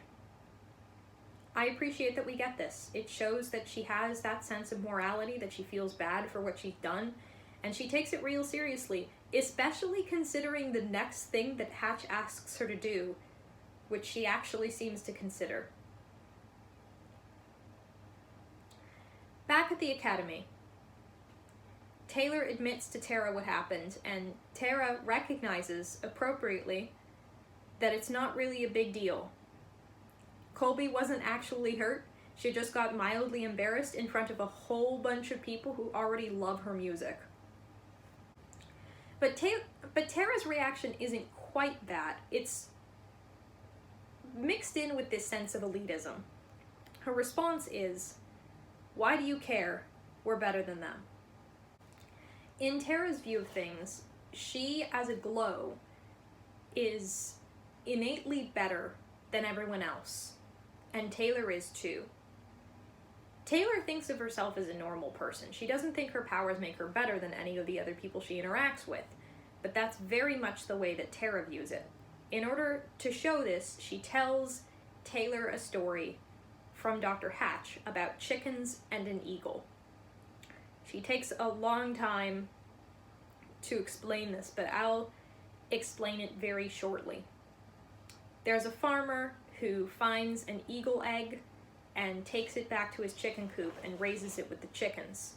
The eagle grows up its entire life thinking it's a chicken and not really trying anything else. But then a wise man shows up and points out that the eagle isn't fulfilling its correct destiny as an eagle, and he takes the eagle out to the top of the hen house and convinces it to fly. This very unsubtle metaphor is something that Tara still needs to explain. Then she follows it up with, "Eagles eat chickens. It's not because eagles are bad, it's just how they're made." Tara has been brainwashed. I understand that, and I understand that she legitimately thinks this, but I don't know why it's working quite so well on Taylor, because she admits, "Of course I want to be an eagle," instead of pointing out that there's a problem with this model in the first place. I don't know if she's saying this just to get Tara to stop bothering her, or if she actually believes this, because once again, we get no interiority in the Taylor chapters. Taylor finishes out the chapter by thinking that she wants to talk to someone who would understand, and specifically she thinks of Michael. Chapter 31, The Road. Austin and Wade very much fail to hit it off. Austin insults Wade with the idea that he's never read a book, and Wade starts to make fun of him and say he's a pig. In order to solve this situation, Jack threatens Wade, his friend, with Michael's electricity. This dynamic is so weird. None of these characters feel like friends to each other at all. Austin constantly mistreats Michael. We see Jack here mistreating Wade. This entire thing is because of a fight between Austin and Wade. And Jack and Wade are the ones who shoved Michael into a locker upside down. I know I've mentioned that so many times, but only because the book seems to forget that it was how it literally opened. Michael and Jack start talking about their family, and Jack has this very strange story about snowmobiles to explain why his brother is in jail. Apparently he and some friend of his were stealing snowmobiles to get money for drugs. And the owner came out and confronted them. Jack's brother's friend shot the owner, and even though Jack's brother didn't know that the guy had a gun, he was still partially responsible, which is why he was in jail. Presumably for armed robbery. So apart from his brother who's in jail for armed robbery of snowmobiles, Jack has one brother who's a Marine in Iraq, and he has a sister who's doing really well because she married a guy who owns a chain of tanning salons. It's really noticeable what Richard Paul Evans seems to think is doing well if you're a woman. Jack asks about Michael's dad, and he explains that his mom said he had a bad ticker, which is why his heart gave out. What a thing to say about your husband, who died of a heart attack. Michael asks Jack about Wade, and apparently Wade also has a rough time. He lives with his grandma right now because his parents were alcoholics, but his grandma is a terrible person and treats him very poorly. Michael says he's lucky to have you, and even though Jack just threatened Wade with electrocution, he starts tearing up, which I guess is meant to humanize him. This is the kind of situation that you want if these characters are thrown together, not if one of them was hired for a job. They get to Winnemucca, and when they're getting Mexican food in Winnemucca, which I'm sure is terrible, they're talking about how Michael's powers work again, and we get a lot of information that we've already found out, but Jack hasn't, which I'm not going to read through because there's no point. In order to get to Pasadena as soon as possible, they're going to drive through the night, which means Wade has to drive from now on. Chapter 32, Another Simple Request. Taylor has a nightmare, which involves her cheering for a football team while her parents are in the stands looking for her and they can't find her. It's not a bad metaphor. I think it's actually pretty interesting. She wakes up crying, and we get no idea what happens for the next half hour, but a young woman who doesn't speak English very well comes to deliver a note about something Hatch has organized. Apparently there's a family meeting, and Taylor needs to go meet him and everyone else in the library. She doesn't know where the library is, so she goes trying to find Tara, but she finds Quentin instead. Quentin doesn't realize that she's Taylor at first. He thinks she's Tara, but once he realizes she's Taylor, he starts making comments about how she's actually the more beautiful one. He's visibly bothering her because she ignores one of his comments on purpose, and then tries to act chivalrous by telling her she can get out of the elevator first. He asks her to call him Q, which I don't believe ever comes up again in the series. I might be wrong, so don't entirely take my word on that. They get down to the library, and Hatch makes an announcement. Since, for obvious reasons, everybody in the family has birthdays during the exact same week, they tend to have a big international trip as their joint celebration. This means that the kids know that they have birthdays around the same time. Did Hatch tell them why? Did he tell them about the machine? Did they know why they have powers? He would have had to tell them something. So what's his strategy here? Presumably he did tell them this because the only reason anyone ever looked up the birth records first are because Michael and Taylor found each other before Hatch did. So, I don't know, years and years ago when these kids were 7 and there probably wasn't that much access on the internet, then how were they able to find out how their powers worked? Did Hatch have to admit to him that he had killed babies in order to get it out of the way right away? I don't know. They've been to a bunch of different countries because of the birthday international trips, but they didn't go this year because apparently Taylor missed this year's party, which there has been no mention of. So I guess there was a party last week. They were all somewhere international. That was why, like the day after Taylor's birthday, Zeus and Nichelle were in Boise torturing people. Why aren't they all upset about not getting to travel? Presumably it's because Hatch just found out where Michael and Taylor were, and he's been mainly focused on that. Okay.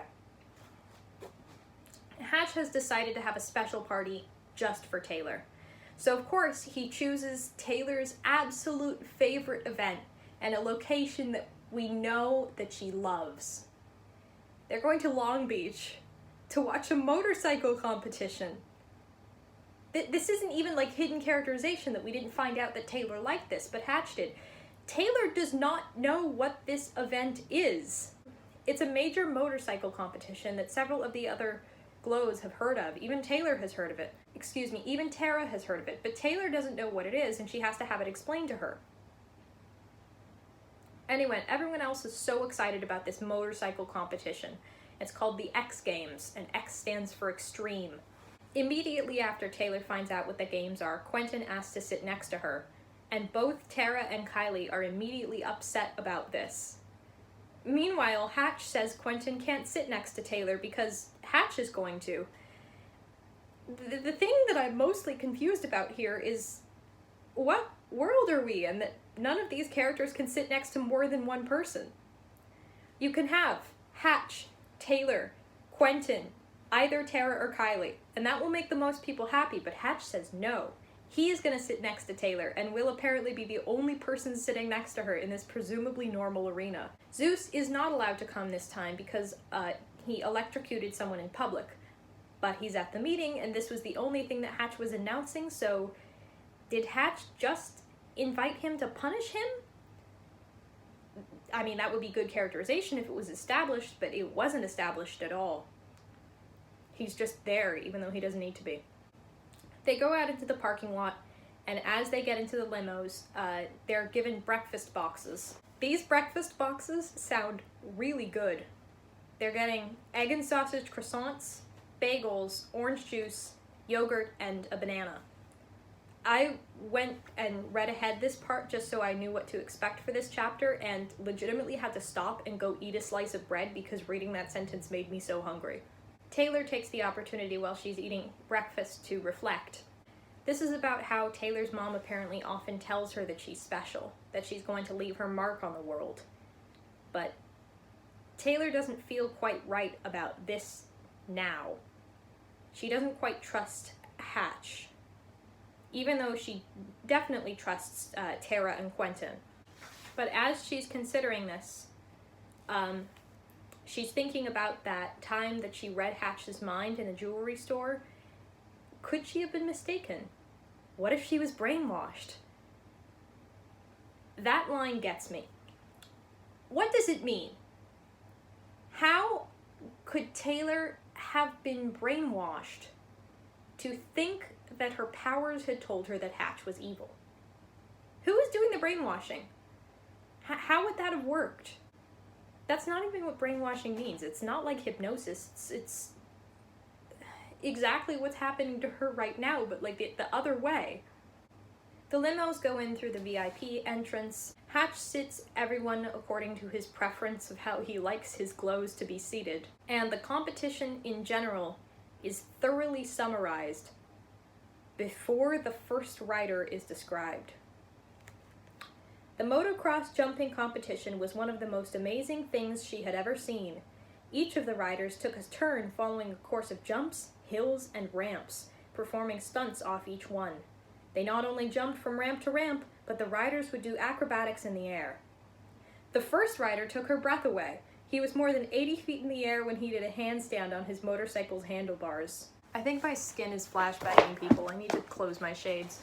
While she's here, Taylor takes the opportunity to watch not only the competition itself, but the cheerleaders, who aren't really actual cheerleaders, but dancing girls in bikinis. Taylor gets really excited seeing this. Like, I can't understand how she doesn't look at dancing girls in bikinis in public, not in the pool, at a motorcycle competition, on view to thousands and thousands of people, and not think, that doesn't feel right. Like, I feel like I've never been a cheerleader. I don't really know any cheerleaders. But I feel like if you like cheer, it's probably because you like gymnastics and dancing, not exhibitionism. Like, it doesn't even occur to Taylor that maybe it's weird how these cheerleaders are dressed. She just sees them and then she gets excited about cheer. Hatch notices her watching them and complains that the academy doesn't have enough students to field a football team. Like that would ever have been a possibility. But he offers that instead she can eventually do cheer for the Dallas Cowboys football team, and she's so impressed, not that she would have the opportunity to do this, not that she would still be able to continue cheer despite being at the academy, but that Hatch has the power to offer this. As soon as Hatch sees that Taylor is happy, he asks Tara what she wants to eat, and then gives Tara money to go buy it. Like, why does he ask her what she wants if he's just going to give her money? He says, immediately after Tara says, "I want an ice cream," "Get us 2 dogs, a beer, and whatever you want." So he's just trying to get Tara out of the way so he can talk to Taylor personally. He starts asking about Michael and why he's in detention so much, to which Taylor says, "I think he's unlucky." And Hatch says, "His luck is about to change." Hatch gets a call, and Taylor is relieved that he stopped bothering her and enjoys watching the competition for a little while. I don't know what the call is about, but presumably it has something to do with betting, because as soon as Hatch gets off the phone, he turns to Taylor and says, "I don't want the next competitor to win." So he's asking Taylor to do something again. He wants her to reboot this guy while he's in the middle of doing a dangerous stunt. We don't know what the stunt is, just that it involves a ramp, which all of the stunts here seem to involve ramps. But we find out from Taylor that apparently if he does this stunt and she reboots him, he will definitely crash and probably also die. Taylor doesn't want to do this. In order to reinforce that she doesn't want to do this and that it would be a bad thing to do, the competitor turns and waves to a woman holding a baby, which Taylor immediately assumes is his wife. So he has a family. Despite having a family to humanize him, this competitor does not have a name. So I feel like we're missing the most basic thing here, but that's just my opinion. Taylor pretty solidly thinks this is a bad thing to do, but she's also scared to defy Hatch. Nonetheless, she does.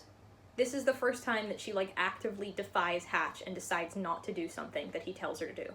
Taylor will not kill this guy, but he still dies. He's in the middle of a flip when his motorcycle goes awry, as described, and he falls a long way and lies motionless. We don't know whether he survives, but it seems like he dies, since Taylor was pretty convinced that was what would happen. We find out later that Tara did this. Presumably in the middle of the flip, she made the rider really scared, and this threw him off. Unfortunately, because Hatch was wearing his sunglasses, he's able to tell who used their powers, and he knows Taylor didn't obey him. So immediately, Hatch gets everyone up to leave.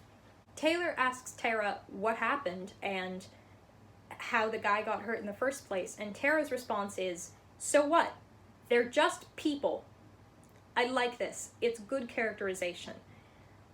But it cuts off immediately after Tara says they're just people, so we don't actually get to see Taylor's reaction to this. This should be the moment where Taylor's trust for Tara and the balancing act that she was engaging in by daring to trust Tara in the first place should break. Tara does not care. And I think it would be really cool if we got to see Taylor's reaction here, and if this led into the breakdown that she has going forward, but it doesn't, and she doesn't really think about how Tara acted in this situation, and that she watched Tara kill a guy. Instead, it skips. They get back into the limos. Hatch tells Tara to go to her bedroom and wait for him, and Taylor will come with Hatch. With Nichelle, evidently. Hatch takes Taylor and Nichelle down to basement level D, where he drags her into a dark room and monologues about how Taylor let him down and she bit the hand that fed her, or something to that effect. As he's dragging Taylor into this room, we get this line. "You're hurting me," Taylor said. I made a point earlier about all the different ways that you can do dialogue tags, and I think this is a good example of a situation in which you need a better dialogue tag than "said," because it's not conveying anything. And once again, we have no interiority. Hatch leaves Taylor with Nichelle, who is instructed her to torture her for an hour, at least to start with. And as Hatch walks away, once again, outside of Taylor's perspective that we have been presented with, Taylor is screaming. We don't feel her pain. We don't get a description of her pain. She's just screaming in the background as Hatch walks away. Chapter 33, The Lesson. This chapter is Nichelle's villain monologue. This is in the middle of a whole bunch of torture that Nichelle is doing. She decides to stop for a bit and explain her entire situation. Nichelle hurts people because that's how her powers work, and she might as well use her powers, right? We all do what we were born to do. And we get a line that actually sets something up later. "If it wasn't for the academy, I'd be flipping hamburgers somewhere." Nichelle continues insulting Taylor because she's a cheerleader. And Nichelle doesn't like cheerleaders because they're stuck up and shallow and they look stupid. What a terrible reason to not like cheerleaders. Nichelle is such an introspectionless 2000s mall goth. She hates anybody who has an aesthetic that's different than her. There are plenty of reasons to not like the cheerleading industry, or to not like cheerleading coaches, or to not like the concept of cheerleading, but the people who engage with it are just doing something they like. Like, she blames Taylor because the system focuses on pretty and popular girls. Yeah, but that's not Taylor's fault. That's just how cheerleading works. And yes, that's a problem, so why doesn't Nichelle actually do something about it? Another thing that Nichelle doesn't mention is that you're very unlikely to get picked for cheerleading if you constantly dress like a goth. It's a different aesthetic, it doesn't match.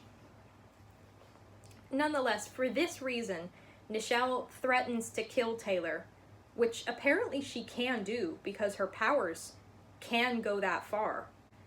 Even in the face of this, Taylor acts exactly like we've seen Taylor act throughout the rest of this book. Snarky and defiant, with no establishment. "Until they don't need you anymore," Taylor said. "Then you'll be thrown out with the rest of the trash." What? Okay, the other thing that I have a problem with in this chapter is that we don't actually get a description of what the pain feels like. All we know is that it really hurts and Taylor is crying. This is not that important. This is a kid's book. I don't think we need detailed descriptions of torture, but the way that Nichelle is able to hurt people is by taking away their powers, and their body isn't used to that, so it reacts negatively. I feel like we'd have Nichelle's powers better established if we understand what that felt like in the first place. Instead, it just non-descriptively really hurts. As she described, she could kill Taylor if she wanted to, and she does end up leaving Taylor seriously hurt. Chapter 34, Purgatory. Taylor eventually passed out, and she was moved somewhere else that's really dark. Her head hurts, she's in great pain, she can't move, and she finally thinks about her brothers for the first time since she's been kidnapped. Her reaction to that is crying and saying to herself, "I want to go home." A boy answers her. "I know," he says. She can't move because she doesn't have enough energy. He says he's not going to hurt her, and then he gently touches her. We don't know how or where he's touching her. Is he brushing her hair back from her face? Is he touching her shoulder in solidarity? I don't know. I want to know. I feel like that's useful information. But because they're touching, she's able to read his mind and she trusts him. The guy kneeling next to her is, as we are immediately told, black and much larger than her. The reason she's able to see him in the first place is because he's also a glow. So both he and her are glowing a little bit. His name is Ian. He's a friend, as he describes. He knows her name somehow. I don't think we ever find out how. Like, it's not described. Ian has the capacity, based on his powers, to know things that other characters don't know, but I don't know how he would find out Taylor's name. There doesn't seem to be any way he would know that. They're on level D, which is where they put the glows that won't do what Hatch wants. They call it Purgatory, and we'll get introduced to them in a minute. Ian recaps for us Hatch's strategy to get the kids on his side. Ian describes it really simply. He tries to buy you. He makes you feel obligated so he can manipulate you by guilt. If you're stronger, then he gradually gets you to do more and more stuff that's wrong in order to obey him, to make sure he has complete loyalty over you. But this doesn't talk about how he's indoctrinating Taylor by convincing her that she's better than regular humans. And it doesn't talk about what he's doing with Michael, where he has his mom kidnapped, and that's the incentive that he's holding over him. This is like one small part of Hatch's strategy. It's not the whole thing. He's doing a whole bunch of separate things that still all don't work. Taylor defends Tara and says she's not a murderer, even though she just saw her kill a guy like 2 hours ago.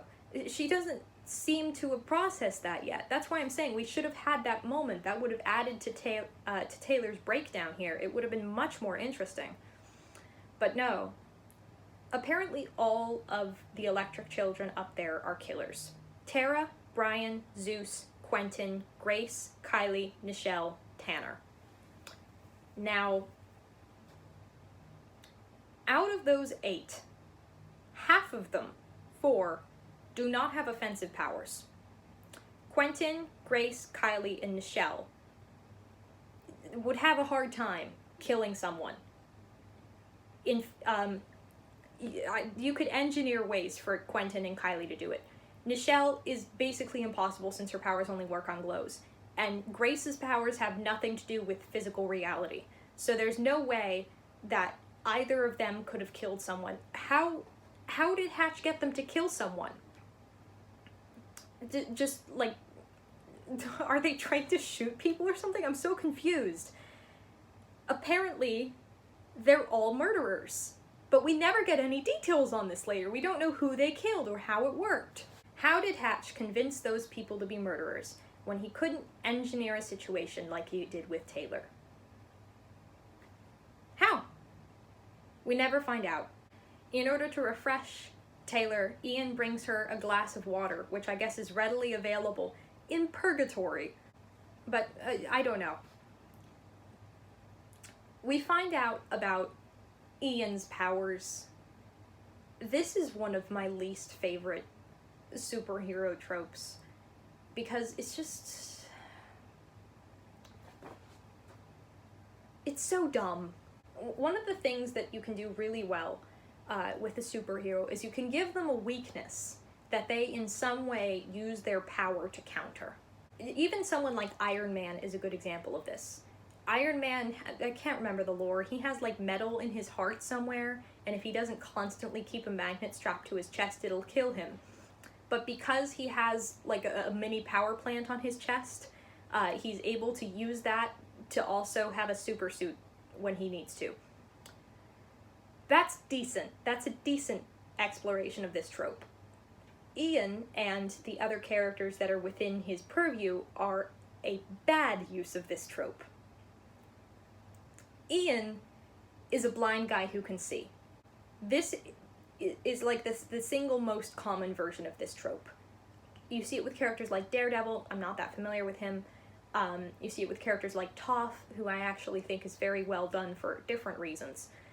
And there's Paul in Dune Messiah. He loses his sight, but he's able to use his magic prophecy vision to just see anyway. And there's Gabriel from the Keeper series, who's also vaguely falling into this trope. Ian is the least interesting one that I've seen yet. Because Ian is blind, but he can see through walls using electrolocation. Thus, being blind has no effect on him whatsoever. Then he proceeds to say that he's less valuable to Hatch because he's blind, which doesn't make any sense at all, because functionally Ian is not blind in any way. Like, he can still see, unless Nichelle's around, but he's able to see very well, as I understand. He explains this poorly by saying, instead of using light waves, I use electric waves. Okay. So, I don't know that much about electrolocation.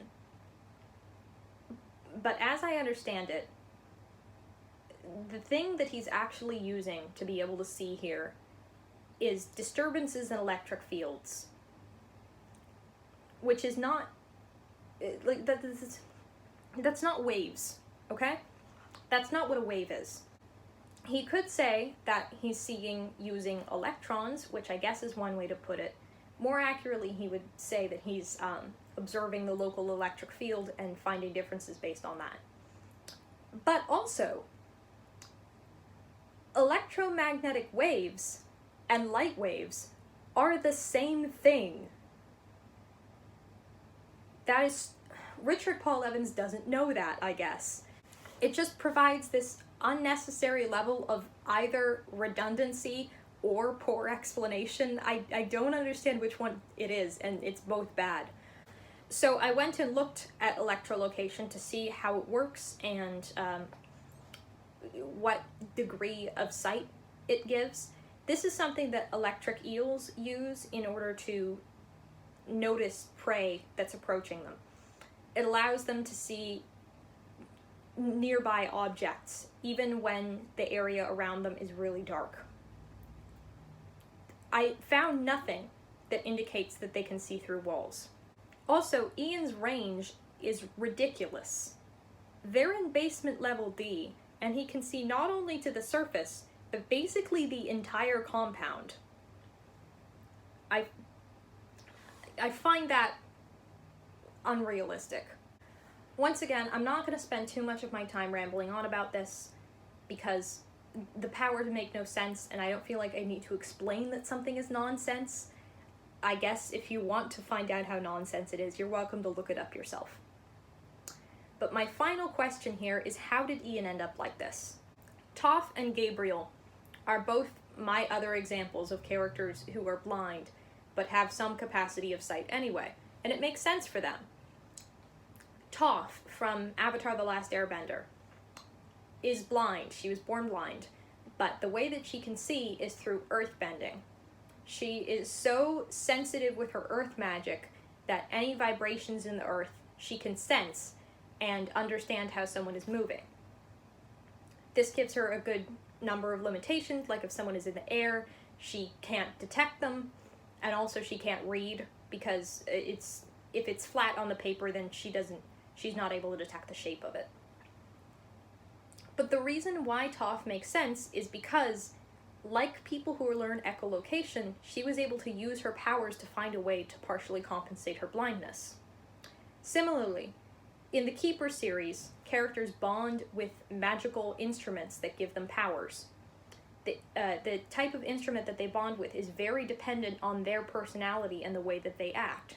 So Gabriel, as a blind person, is much more likely to bond with an instrument that was made for blind people in the first place. Ian, though, Ian doesn't make sense. Ian was blind from birth and had his powers from birth, and we don't know how the powers are assigned.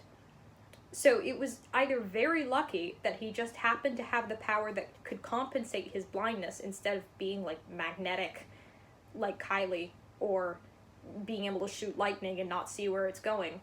Or his happening to have the power of electrolocation just happened to also make him blind for some reason. This is not explored. Functionally, Ian can see wherever he wants, anytime, the whole school and outside the school. His range is enormous. Once again, unless Nichelle's around, in which case he is regular blind. Can she control her powers?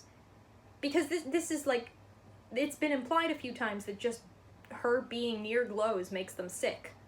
But also, you know, she sits at the table with everyone all the time without anything happening. Great, her powers are inconsistent. I was really looking forward to that. Apparently, Ian's power was the science that was used to make Hatch's sunglasses, which is finally some good world building.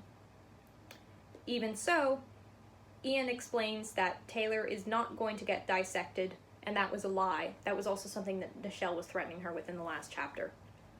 Because apparently a dead glow does them no good. Wherever their electric powers are localized, it's not helped by having them dead. Presumably. I mean, none of them have died, so technically the scientists don't know this at all. But apparently they're too scared to kill any of the children and try. Ian says he wants to introduce her to the others, and even though it's been like 5 minutes, Taylor forgot that he mentioned there were other people here, and then is surprised when she looks up and sees other people. In spite of the pain, Taylor lifted her head and looked around. To her surprise, there were 2 other girls. Pause. What information do you think we will find out about these girls first, given Richard Paul Evans's previous examples? 3, 2, 1.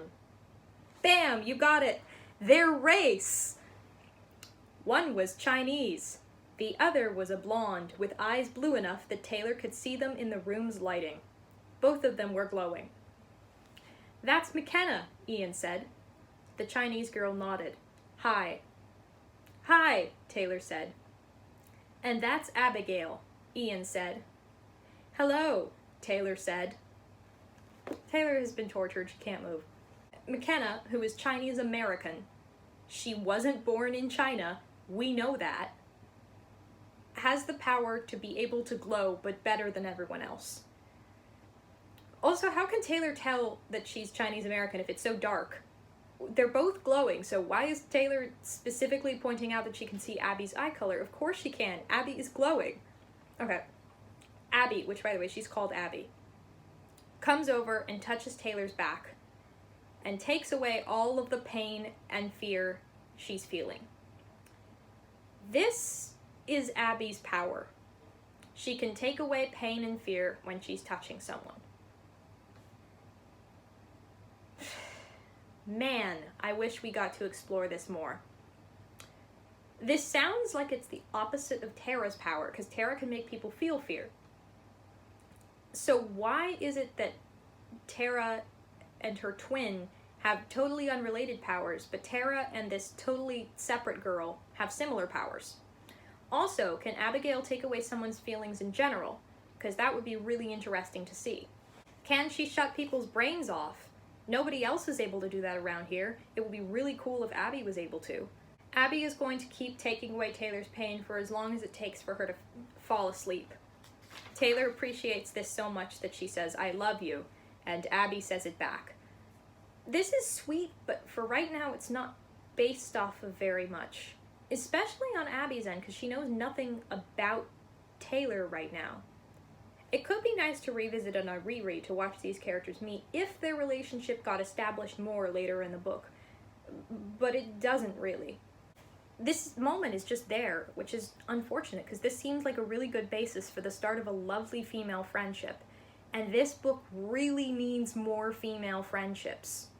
Richard Paul Evans understands that statistically about half of the glows are going to be women, but he can't seem to write them interacting very much in a scene where any male characters are there. This and Taylor's whole situation with Tara is kind of the female interaction in the book. I mean, the other female characters are Nichelle, that everyone hates, and Kylie and Grace, who both basically have no personality. But once Michael shows up, he and the guys basically take charge of everything. Chapter 35. Michael, Austin, and, as I described them, the Pantsers have made it to Pasadena. It's funny that I wrote that in my notes, actually, because Jack and Wade pants people, that's their whole thing. But also, pantsing is a writing term where you don't plan anything. And this entire situation Michael and Austin and the bullies have had no plan whatsoever. Their idea is that they just want to get to the facility and then get in and somehow rescue Taylor and Michael's mother and then get out without being noticed. There's some confusing situations with how Jack and Wade decided to take the shifts. Wade got really tired, so he stopped in Lancaster and slept for 4 hours. That's pretty close to Pasadena as I understand it, so I'm confused why he stopped to sleep when they were so close and didn't wake up Jack. And yet Jack knows that, but Wade is driving right now. It's very confusing. Wade and Austin are asleep in the back seat, and Jack is following Michael's directions to get to the particular compound, which Michael knows because he lived in California as a kid.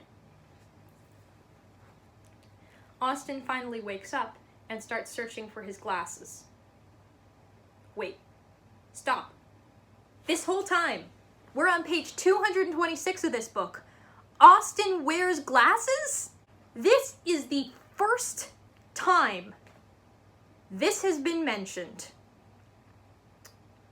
On paper, this is fine. It's fine. But it's weird as hell that we're 226 pages into the book, and this is being established for the first time when Austin is such a major character.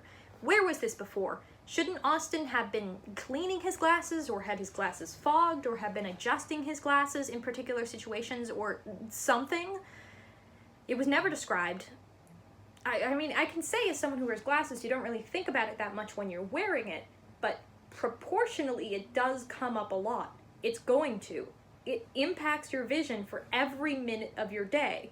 These are a tool that I have used for every minute of my waking life for almost 9 years. It's going to come up. Why doesn't it come up? This is Richard Paul Evans' priorities. He spends over 200 pages telling us repeatedly that Austin is fat and disgusting. And yet he cannot mention once that he wears glasses. Whatever. So they get to the school and they want to get in, but there's a 12-foot barbed wire fence. Begin Operation Stupid. Michael gives Jack the rest of the money, and you would think at this point Jack would leave, but no, he has an idea for how they can get in. This food service truck comes out of the academy area. They follow it all the way to the food service headquarters. As soon as the guys are gone, Jack climbs into one of their vans and hotwires this, which he knows how to do because, again, his dad's a mechanic and he's really into restoring cars. Inside the van, which is in the parking lot,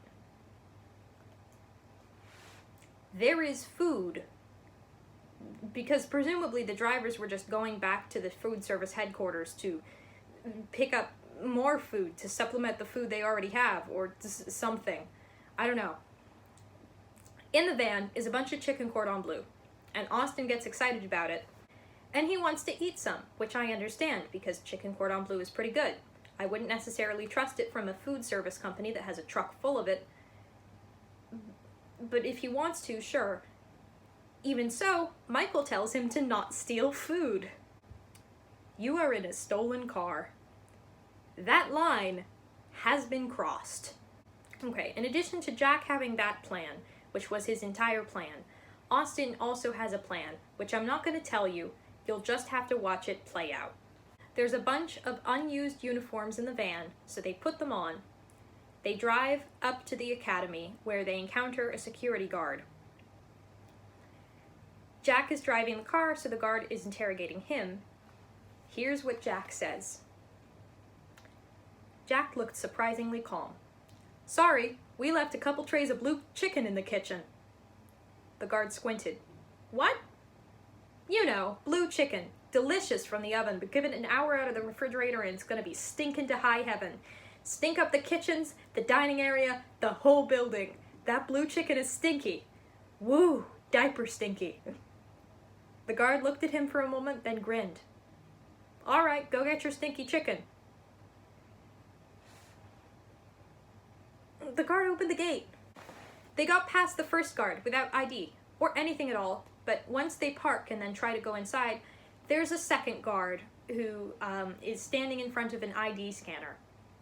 They decide that the way that they should handle this is by asking the guard to open the door for them while they're carrying in the food trays with their hands full. I bet you're wondering how they're going to get themselves out of this mess. They're now inside the compound and they've been identified and they've driven past security cameras. How are they going to figure out how to get past this guard? I don't know. The chapter ended. Chapter 36, one-page chapter. A New Glow. We're back to Taylor. After that miraculous cliffhanger. Ian apparently calls the glows electro children. We've never heard this before, and I don't think it comes up again, but a few lines later he's back to calling them glows, like all the characters in this story with a brain. The entire point of this chapter is Ian telling Taylor that there is a new glow outside the compound. That's it. Chapter 37, Discovery. Way to give it away. They walk up to the guard, who predictably asks them for ID. Instead, Michael asks the guard to hold his tray for a minute and then uses the metal contact of the metal tray to shock the guard unconscious. And I gotta ask, how does Michael know how much electricity will shock people unconscious versus just outright killing them? Like, it's one thing in a physical fight or with magic where you're either able to specify the strength precisely or you can judge someone's prowess already. But this is electricity.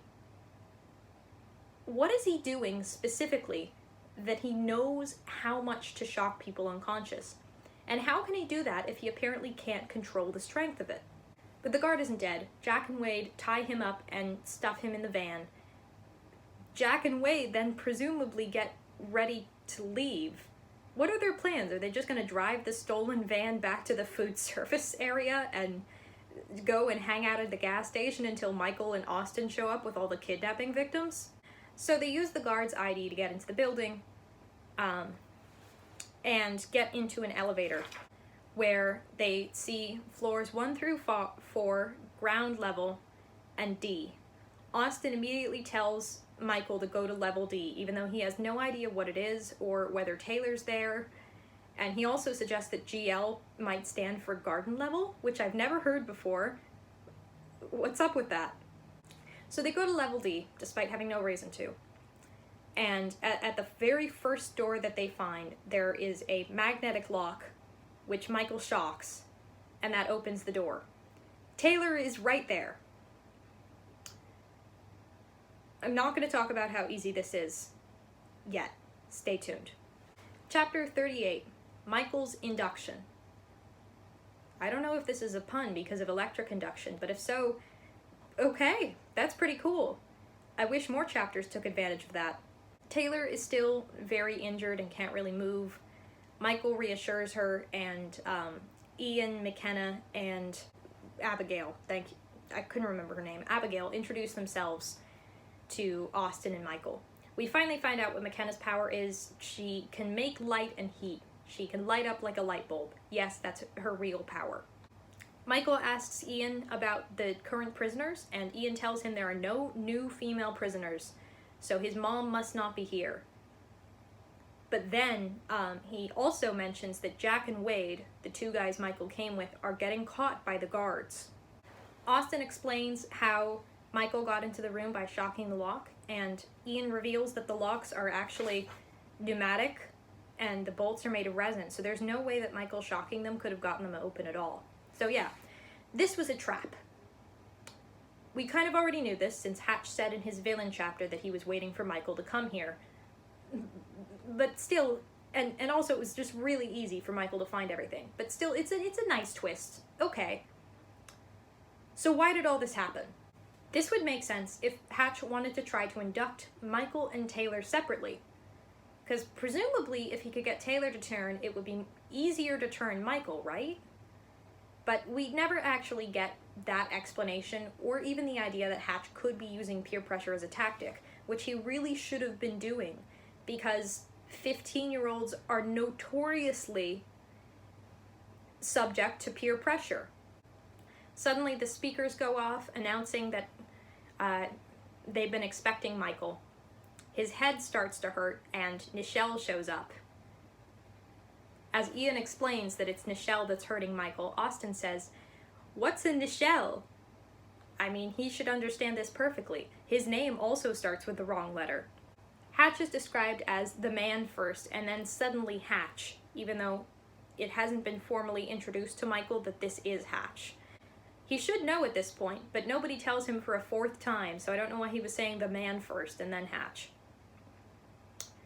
Hatch and Nichelle convince Michael to come with them by torturing him, I guess. Nichelle is still, like, really hurting him. Even so, they leave Austin in purgatory in level D with Taylor and the other three glows. Yeah, Hatch has no reason to care about whether Austin is alive, but he also knows Austin is Michael's best friend. And it might maybe be helpful to have him in a cell where Hatch can threaten him in order to influence Michael. But no, he just leaves him in purgatory and then he doesn't come up again until later. Here's another idea. Maybe Hatch should have apprehended Michael before he found out Taylor was being imprisoned.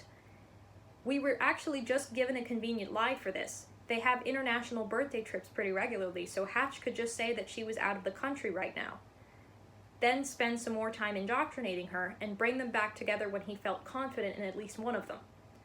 Instead, Hatch starts calling him Mike for no reason at all, which Michael didn't like, and then he takes Michael upstairs while still leaving his friends locked in the basement. Congratulations, everybody, you've made it to the end of part 3. I have somehow too. It's been hours, and there's still so much left. But there we are. I must have recorded the last 3 chapters in some kind of fugue state because I do not remember talking about them at all. Chapter 39, Initial Findings, another third-person, villain-only chapter. Hatch is in his office talking to Quentin. We don't know what about because Dr. Parker comes in and Hatch immediately asks Quentin to leave. Dr. Parker, if you don't remember, was the doctor that gave Taylor a checkup when she originally showed up at the Elgen Facility Academy, whatever you want to call it. It's not a school. I don't know why they keep calling it the Academy. Dr. Parker's here. Hatch didn't seem to invite her because otherwise he would have known that she was coming and kicked Quentin out earlier. But she has some information to share about Michael that's important for villain goals, maybe, and also for just massaging our main character's ego when he's not even in the room. We found out Michael's L waves, not joking, L-E-L, short for electricity, are extremely high, and they're getting higher, which we already knew, and which I don't know. I don't know. It's not necessary. It's confusing, and it betrays that same complete lack of scientific awareness that I've seen throughout the rest of this book.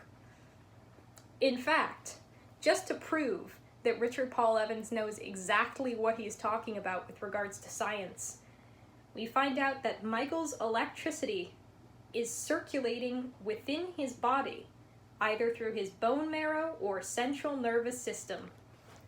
And I must say, this would be a truly fascinating discovery, given that neither of those are circulatory systems.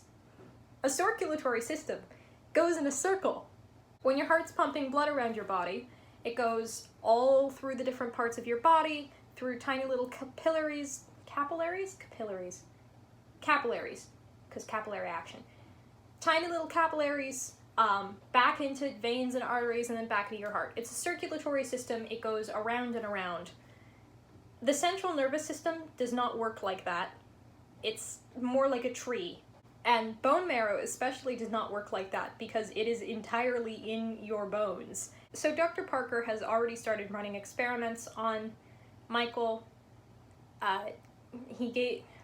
Dr. Parker gave him a little shock and his electricity got 1% stronger, which doesn't sound like a lot, but is very noticeable if he's already over 1,000 volts. That's at least 10 volts of extra electricity That's insane. That's, of course, presuming that whatever these L waves are that she claims to be measuring are even measured in volts, because her immediate response to this is to apparently up the power to 500 joules. Oh my god. I cannot explain how stupid this is. First off, electricity is usually not measured in power, with the exception of things like appliances and power plants, where it's relevant. Most of the time, an individual shock that's not taking place over a long extended period of time will be measured in volts. Also, joules are not a unit of power or electricity. They're a unit of energy. What is she talking about? Anyway, even though she gave him a 500 joule power electric shock, Michael just sat there and didn't notice anything.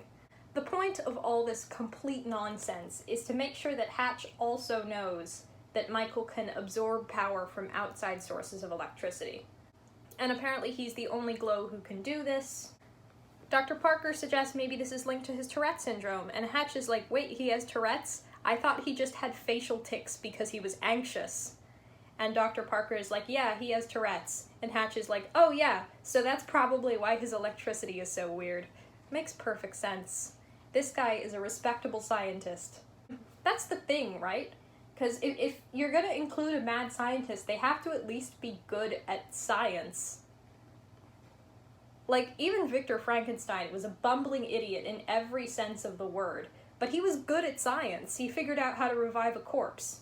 Even Dr. Jekyll implicated what was supposed to be his safe identity when he was disguised as Mr. Hyde. But he still did good science, experimented on himself, and had a replicable experimental procedure that he kept track of. Hatch just runs experiments on people, makes theories without testing them, and fails to recognize the obvious. May I remind you that the entire reason this story started is because Hatch made a machine that did not do what it was supposed to do. Anyway, Hatch is very excited about Michael being powerful because he says, if he'll cooperate, Mr. Vey could be the model of the Glows 2.0. Why does he need to cooperate for that to work? Why can't they just, like, drug him and harvest his DNA? Or, I don't know, take out some of his bone marrow that they think is circulating electricity. He doesn't have to cooperate for them to run experiments on him. You're supposed to be the bad guys. You should know that. Beyond that, if he's planning to make new Glows, why hasn't he tried it yet? Sure, probably now after the MEI incident, which seems like it's largely been covered up, it's doubtful that Elgen could put a machine in a hospital in the US again. But they have facilities in lots of different countries where they're taking advantage of the local people. And if they really want to prove themselves as unethical scientists, they should be running experiments on people without their consent and then actually finding out something. Don't get me wrong. Informed consent is very important, but if you're going to write a scientist character whose whole shtick is that they ignore it, they have to at least be accomplishing something. Chapter 40. A Talk. This chapter starts with a paragraph about the uniform of the Elgen guards, and then immediately segues into Michael sitting in the middle of a room looking at books. The guards are not there. The guards don't appear until slightly after he's looking through the books. I don't know why this chapter starts with a description of the guards. It feels very out of place. The guards also look stupid. They all wear berets, which I don't understand the point of.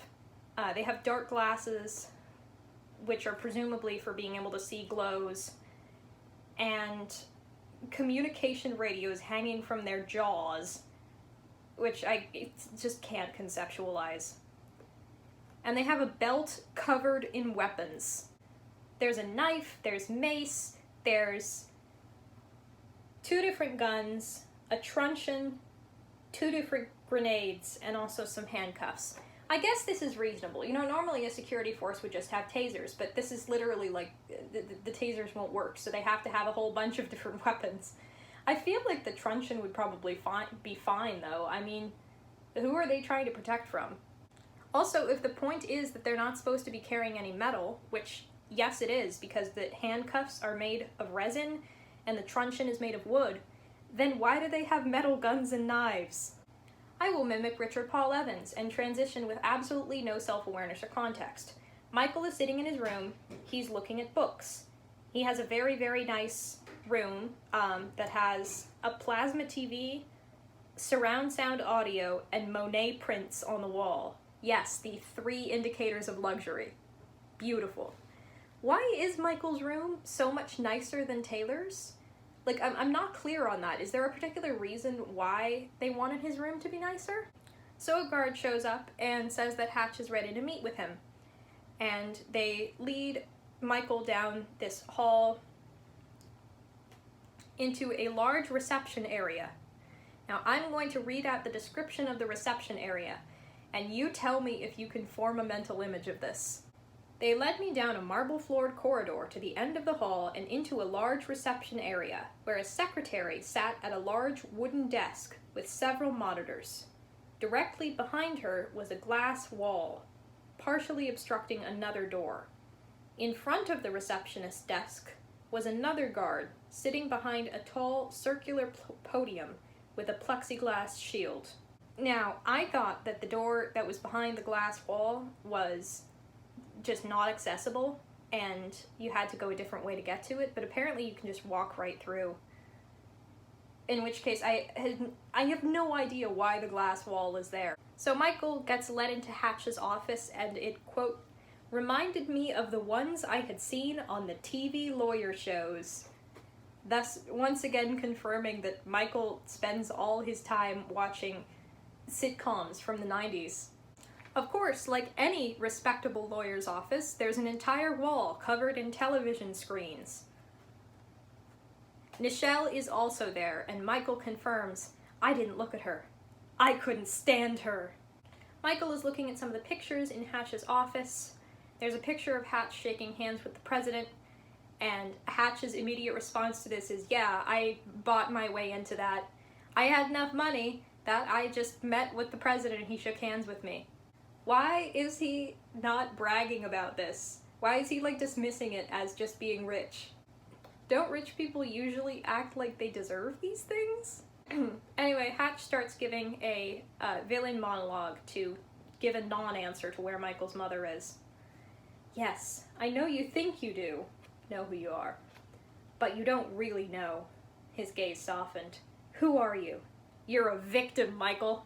A victim of your environment. You have been brainwashed, your thoughts contaminated by the human petri dish your mind has been cultured in. For instance, you've been told that all men are created equal, but anyone who isn't stupid or ignorant can see that just isn't true. Some are rich, some are poor, some are smart and some are fools. No one is born equal, especially you. You're not even equal to the other electric children. You handle electricity in a different way, and you seem to be getting more powerful. I compared your L waves from now to when I first met you in Idaho. How is he able to measure that? Are his magic electric sight shades also equipped with Google Glass? They've risen. It's very impressive. He leaned forward. Do you know what we do here, Michael? And Michael, once again, responds the same way Taylor does, saying, hey, you killed some babies, you're one to be talking.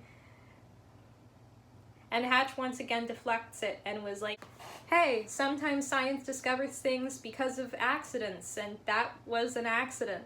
Hatch goes on, he reveals, we've spent the last dozen years tracking the glows down. There were 17 of you who survived. 17 very special children. Sadly, there are only 13 of you left. 4 of you died before the age of 7. I'll get to that. First off, I feel like I have a reasonable question here. How did Elgen find out that the kids who survived were left with powers? How'd they find that out? It's never explained. Did they just decide, okay, well, instead of ignoring our enormous mistake and moving on forever, let's just go back and figure out what happened to the survivors? Were they originally trying to find out what was, I don't know, genetically or environmentally different about the children that led them to survive? And if so, why did they not pursue that further? Because we never find out why some babies survived and why some didn't. The fact that there were a bunch of other babies that died is just a reason to make you think that Elgen is evil, and B, to limit the number of babies that had electric powers in the first place so that Richard Paul Evans can stay with his 17 characters that still were not enough for him. Hatch tells Michael that the other 7 children died of cancer, which is not true, and I don't even understand the point of the lie. Once again, we get reinforced that they found everybody except 2. Also not true. There's one character that they abandoned and another one that escaped of her own accord, and they haven't gone looking for them, so I don't know what's up with that. But because Taylor was adopted out of state, her records just disappeared. But Michael's mom was able to keep him safe by moving around a lot so that even the Elgen agents that were following them couldn't keep track of them for very long. Hatch is impressed by this because he thinks that she did a good job even though she didn't know she was being followed. But she did know she was being followed. Michael knows that because she recognized the name Elgen right away, so what gives?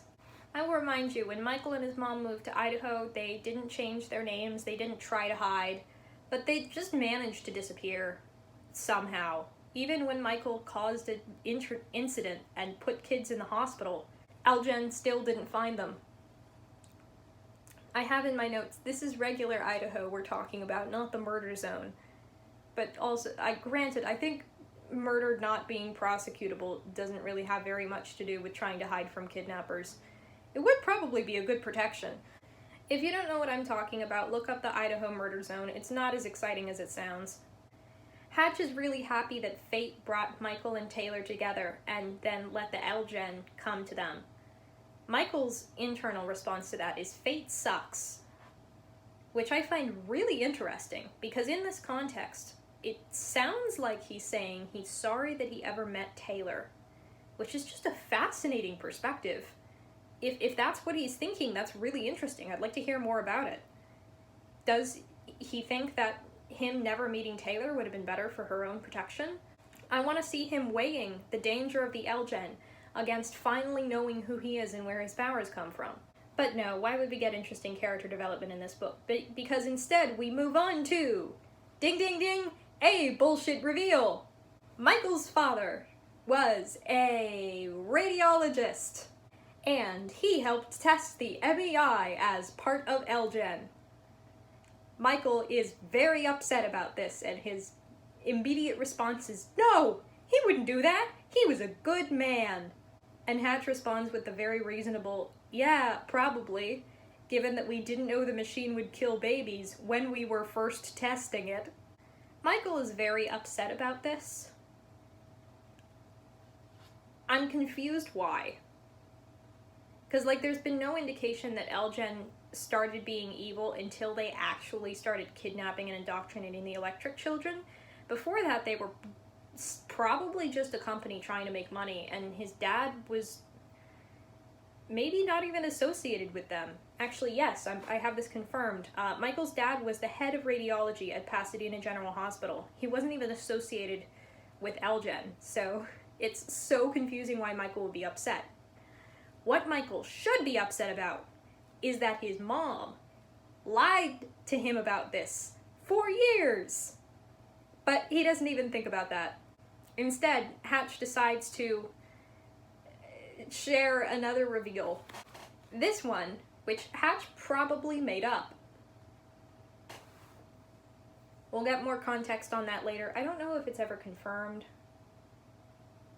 Yeah, this is not true, but Hatch manages to convince Michael that it is. Hatch brings out Michael's dad's death certificate. And apparently Michael's dad died of a heart attack from being shocked.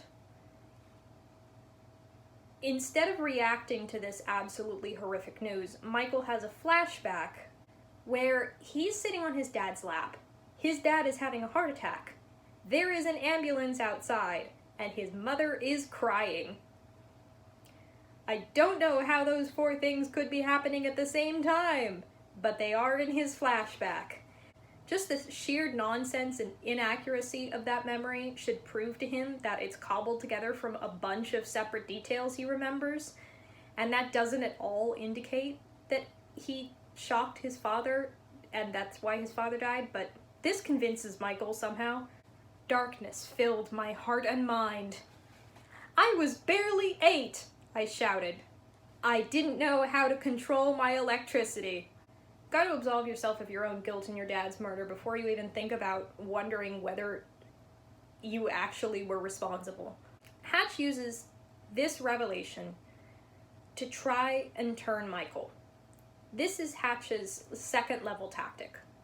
If buying you and winning you over with gifts and then making you do things for him does not work, he convinces you that you're already a monster, and because of that you shouldn't care about any bad things you do in the future. The point is not to use the sensitive information that Michael killed his father to manipulate him or make him break down or make him trust Hatch. The point is not, I can help you control your powers to protect people. The point is, look, you killed your father. You're evil and edgy. So am I. We should work together.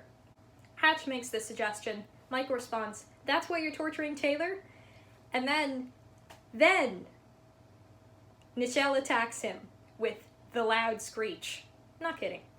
The loud screech went through my head and I fell forward, grabbing my temples. Ah! Yes, that is ah with 3 A's, 1 H, and a period. Very scary. Hatch tells Michael that in order to set his mother free, Michael needs to give him some demonstrations of loyalty.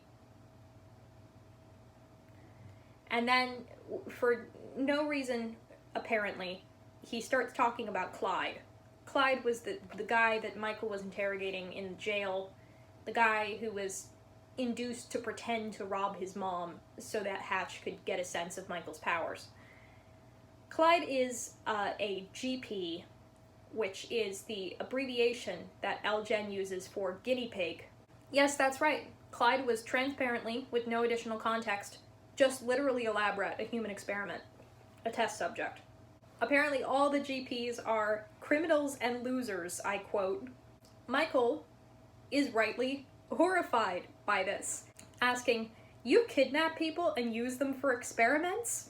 So Hatch asks for GPs 764 and 765 to come to the office, which implies that they have been numbering these chronologically, and literally there have been 700 of them, which is bonkers. So the GPs show up, it's Jack and Wade. They also were caught. Like, there was no way that Hatch was going to spring this trap and not also catch the guys who were waiting outside. Jack and Wade are wearing orange jumpsuits and shock collars. The collars prevent them from leaving the building or rebelling in any way or talking. It's kind of horrifying. Hatch gives us all this exposition about how the collars work very straightforwardly and with no self-consciousness at all. Despite the fact that they've had 700 guinea pigs in the past, there's only a few dozen prisoners in the building right now, which I think it says something. But we do get a little bit more information here. That because, apparently, because Hatch has already found all of the glows that were in the US that he needed to find, he's going to shut down the facility and go somewhere international where it's harder to prosecute him, ideally. You know, just in case they get caught, even though the US Marine Corps couldn't stop Hatch. After this entire chapter full of edgy nonsense and pure evil villain monologue revelations, Hatch finally employs the very basics of an actually good manipulation tactic, telling Michael that because his electricity is so strong and because glows are so rare, The only doctors in the world who will actually know how to treat him if he gets sick are with Elgen, so he better rely on them. Hatch kind of insinuates that Michael is dying. This is a lie. Michael finally asks the million-dollar question, why? Why did you take my mother instead of me? And Hatch says, we only had time to take one of you, and frankly, better her than you. And this is because Hatch thinks having collateral is the most important thing in this situation. He wants to turn Michael, so because of that, he's going to make sure that he has some kind of leverage that he can use against Michael. Which, of course, is why he kidnapped Michael's mother, and Taylor, and Austin, and Jack and Wade. Is he going to use that leverage properly? In order to illustrate the concept of threatening somebody's friends to get them to cooperate, he explains the situation with this other glow, Tanner. Now, we don't know what's going on with Tanner. Tara has mentioned that he's part of the family, but he's not in the country right now. Tanner's power is that he can crash airplanes. The reason he's been gone is because he's been in England crashing those airplanes for Hatch. I'm not, exaggerating. I'm not simplifying. Tanner's power is the ability to crash airplanes at will. How? Stop asking stupid questions. How did he know that his power could crash airplanes?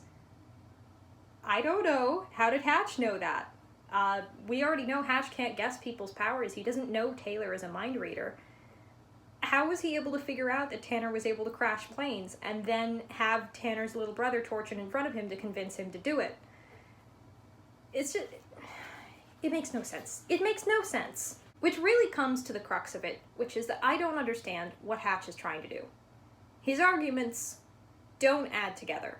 It's a combination villain monologue, threat, guarantee that Elgen is the only place for Michael, and insinuation that Michael is the best person out of everybody on the planet. It's not convincing. It doesn't combine in any conceivable way. Just because the two arguments lead Michael to the same conclusion doesn't mean they make sense together. Hatch threatens Michael a little more for no discernible reason, telling him not to try to escape or he'll face retribution.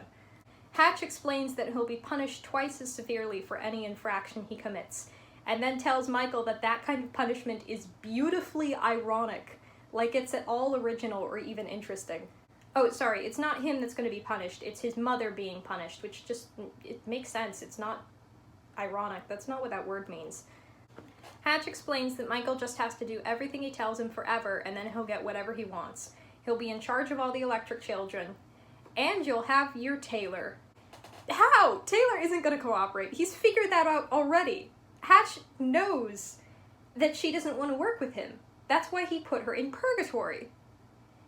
Maybe it's a false bribe just to get Michael to his side, but even so, he's gonna have to follow through with these things if Michael joins him, or else Michael is gonna want to rebel. And they're gonna be at a point where Hatch doesn't really have very much control over him anymore, right? Because he also claims that Austin and Michael's mom will be set free. He could also be lying about that. I mean, that's fair. Hatch finishes up with a little didactic statement that he seems to have made up. Correct me if it actually is something. Which is, remember, history is made by those willing to tear up the last mapmaker's map. Leave the map alone, man! But also just, that's not true. He should know this, since he's supposed to be a scientist. You build on the last person's discoveries. You figure out things based on theories that people have already come up with. You explore people's previous conjectures. You stand on the shoulders of giants. I mean, if you're going to use a little didactic statement, use that one. Granted, it doesn't apply in the context at all. What he should have said is, sometimes you need to burn something to the ground in order to build it back up, which is something I've seen a lot of villains say in a lot of different pieces of media. It's cliche, but it's effective, and it makes a hell of a lot more sense than this thing he just made up. As someone who makes maps for fun, I find all the information I can from anyone who has tried to do that before. Granted, they're fictional maps, but probably if they were real world maps, I would be doing a similar thing. Michael has 2 days to make this decision. 2 days in order to get all the brainwashing out of himself, because remember, Hatch is telling him he's been brainwashed by society. During those 2 days, Michael gets absolutely pampered. He gets all the food he wants, including some Japanese candy. He gets his favorite video games, which some of them are not even on the market yet. And also, there's an Asian woman who comes in and offers him a massage, even though he doesn't want it. It's incredible that the best thing that Richard Paul Evans can think of is still exploiting and Americanizing Chinese and Japanese things. Like, it's getting noticeable. Michael finally makes the decision. If Hatch will let his mother and his friends go, then Michael would join him. Chapter 41, Austin's Plan. I gotta be quick. Thankfully, this is a 3-page chapter. Now of all times, Taylor starts thinking, maybe Hatch is right that we've been brainwashed. She's saying this in the context of how all of the high school drama things that they were engaged in and invested in at the beginning of the book really don't matter now. And I guess that's one way to look at it. I feel like a much more interesting way to look at it is that Hatch has taken her life away. She had the luxury of caring about those small petty dramas, and Hatch took that all away. He presented her with hard decisions, he manipulated her, and now she's in purgatory. Taylor reveals that this whole time she has been jealous of Austin for being smart. Austin is confused about this because Taylor is popular, but apparently Taylor doesn't like being popular because she doesn't like any of the people around her. And as she says, people pretend to be her friend. But I thought Taylor's whole thing was that she was the prettiest and nicest girl in the school. Didn't she get popular by being genuine? I feel like if it's the kind of environment that fosters nice, genuine people, then two-faced people wouldn't really be able to get anywhere. But it is high school, in which case I don't understand why Taylor is popular in the first place. Once again, Taylor does not miss or care about any of her friends at all. She's just dismissing them here as all of their interactions having been meaningless and all these people having been pretending to be her friends. Austin and Taylor start thinking about why they're here, and Austin realizes that all of these glows must have been here for a reason. Ian and Abigail and McKenna have been here for ages and aren't going to turn, which is why they're in purgatory in the first place. So he's wondering why they aren't dead. So Austin gets this idea. If Hatch wants the glows alive, then maybe they can exploit that.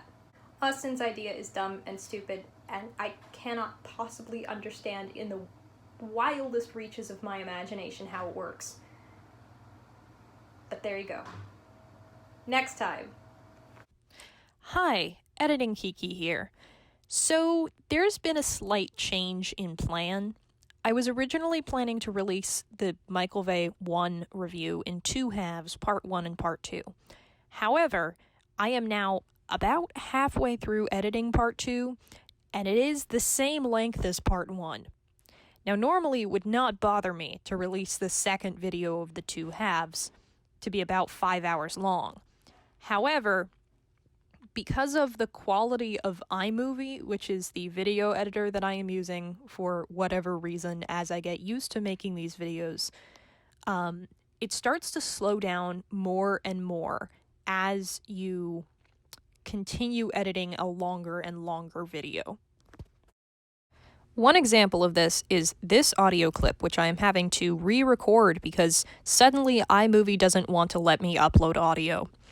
This and other issues are dangerous, which I suppose is not the right word, but thereabouts, because the longer the video gets, the harder it gets to edit, and the higher the chance that this program will crash or do something that will potentially make the video difficult to recover or continue editing.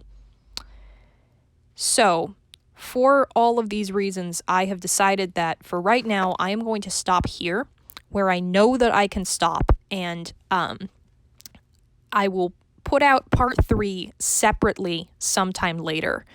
I have reason to believe, given how much I usually edit down my clips, that part 3 is going to be hovering somewhere around 2 hours, so I feel all right putting it out as its own video. I feel like that is actually a more even split.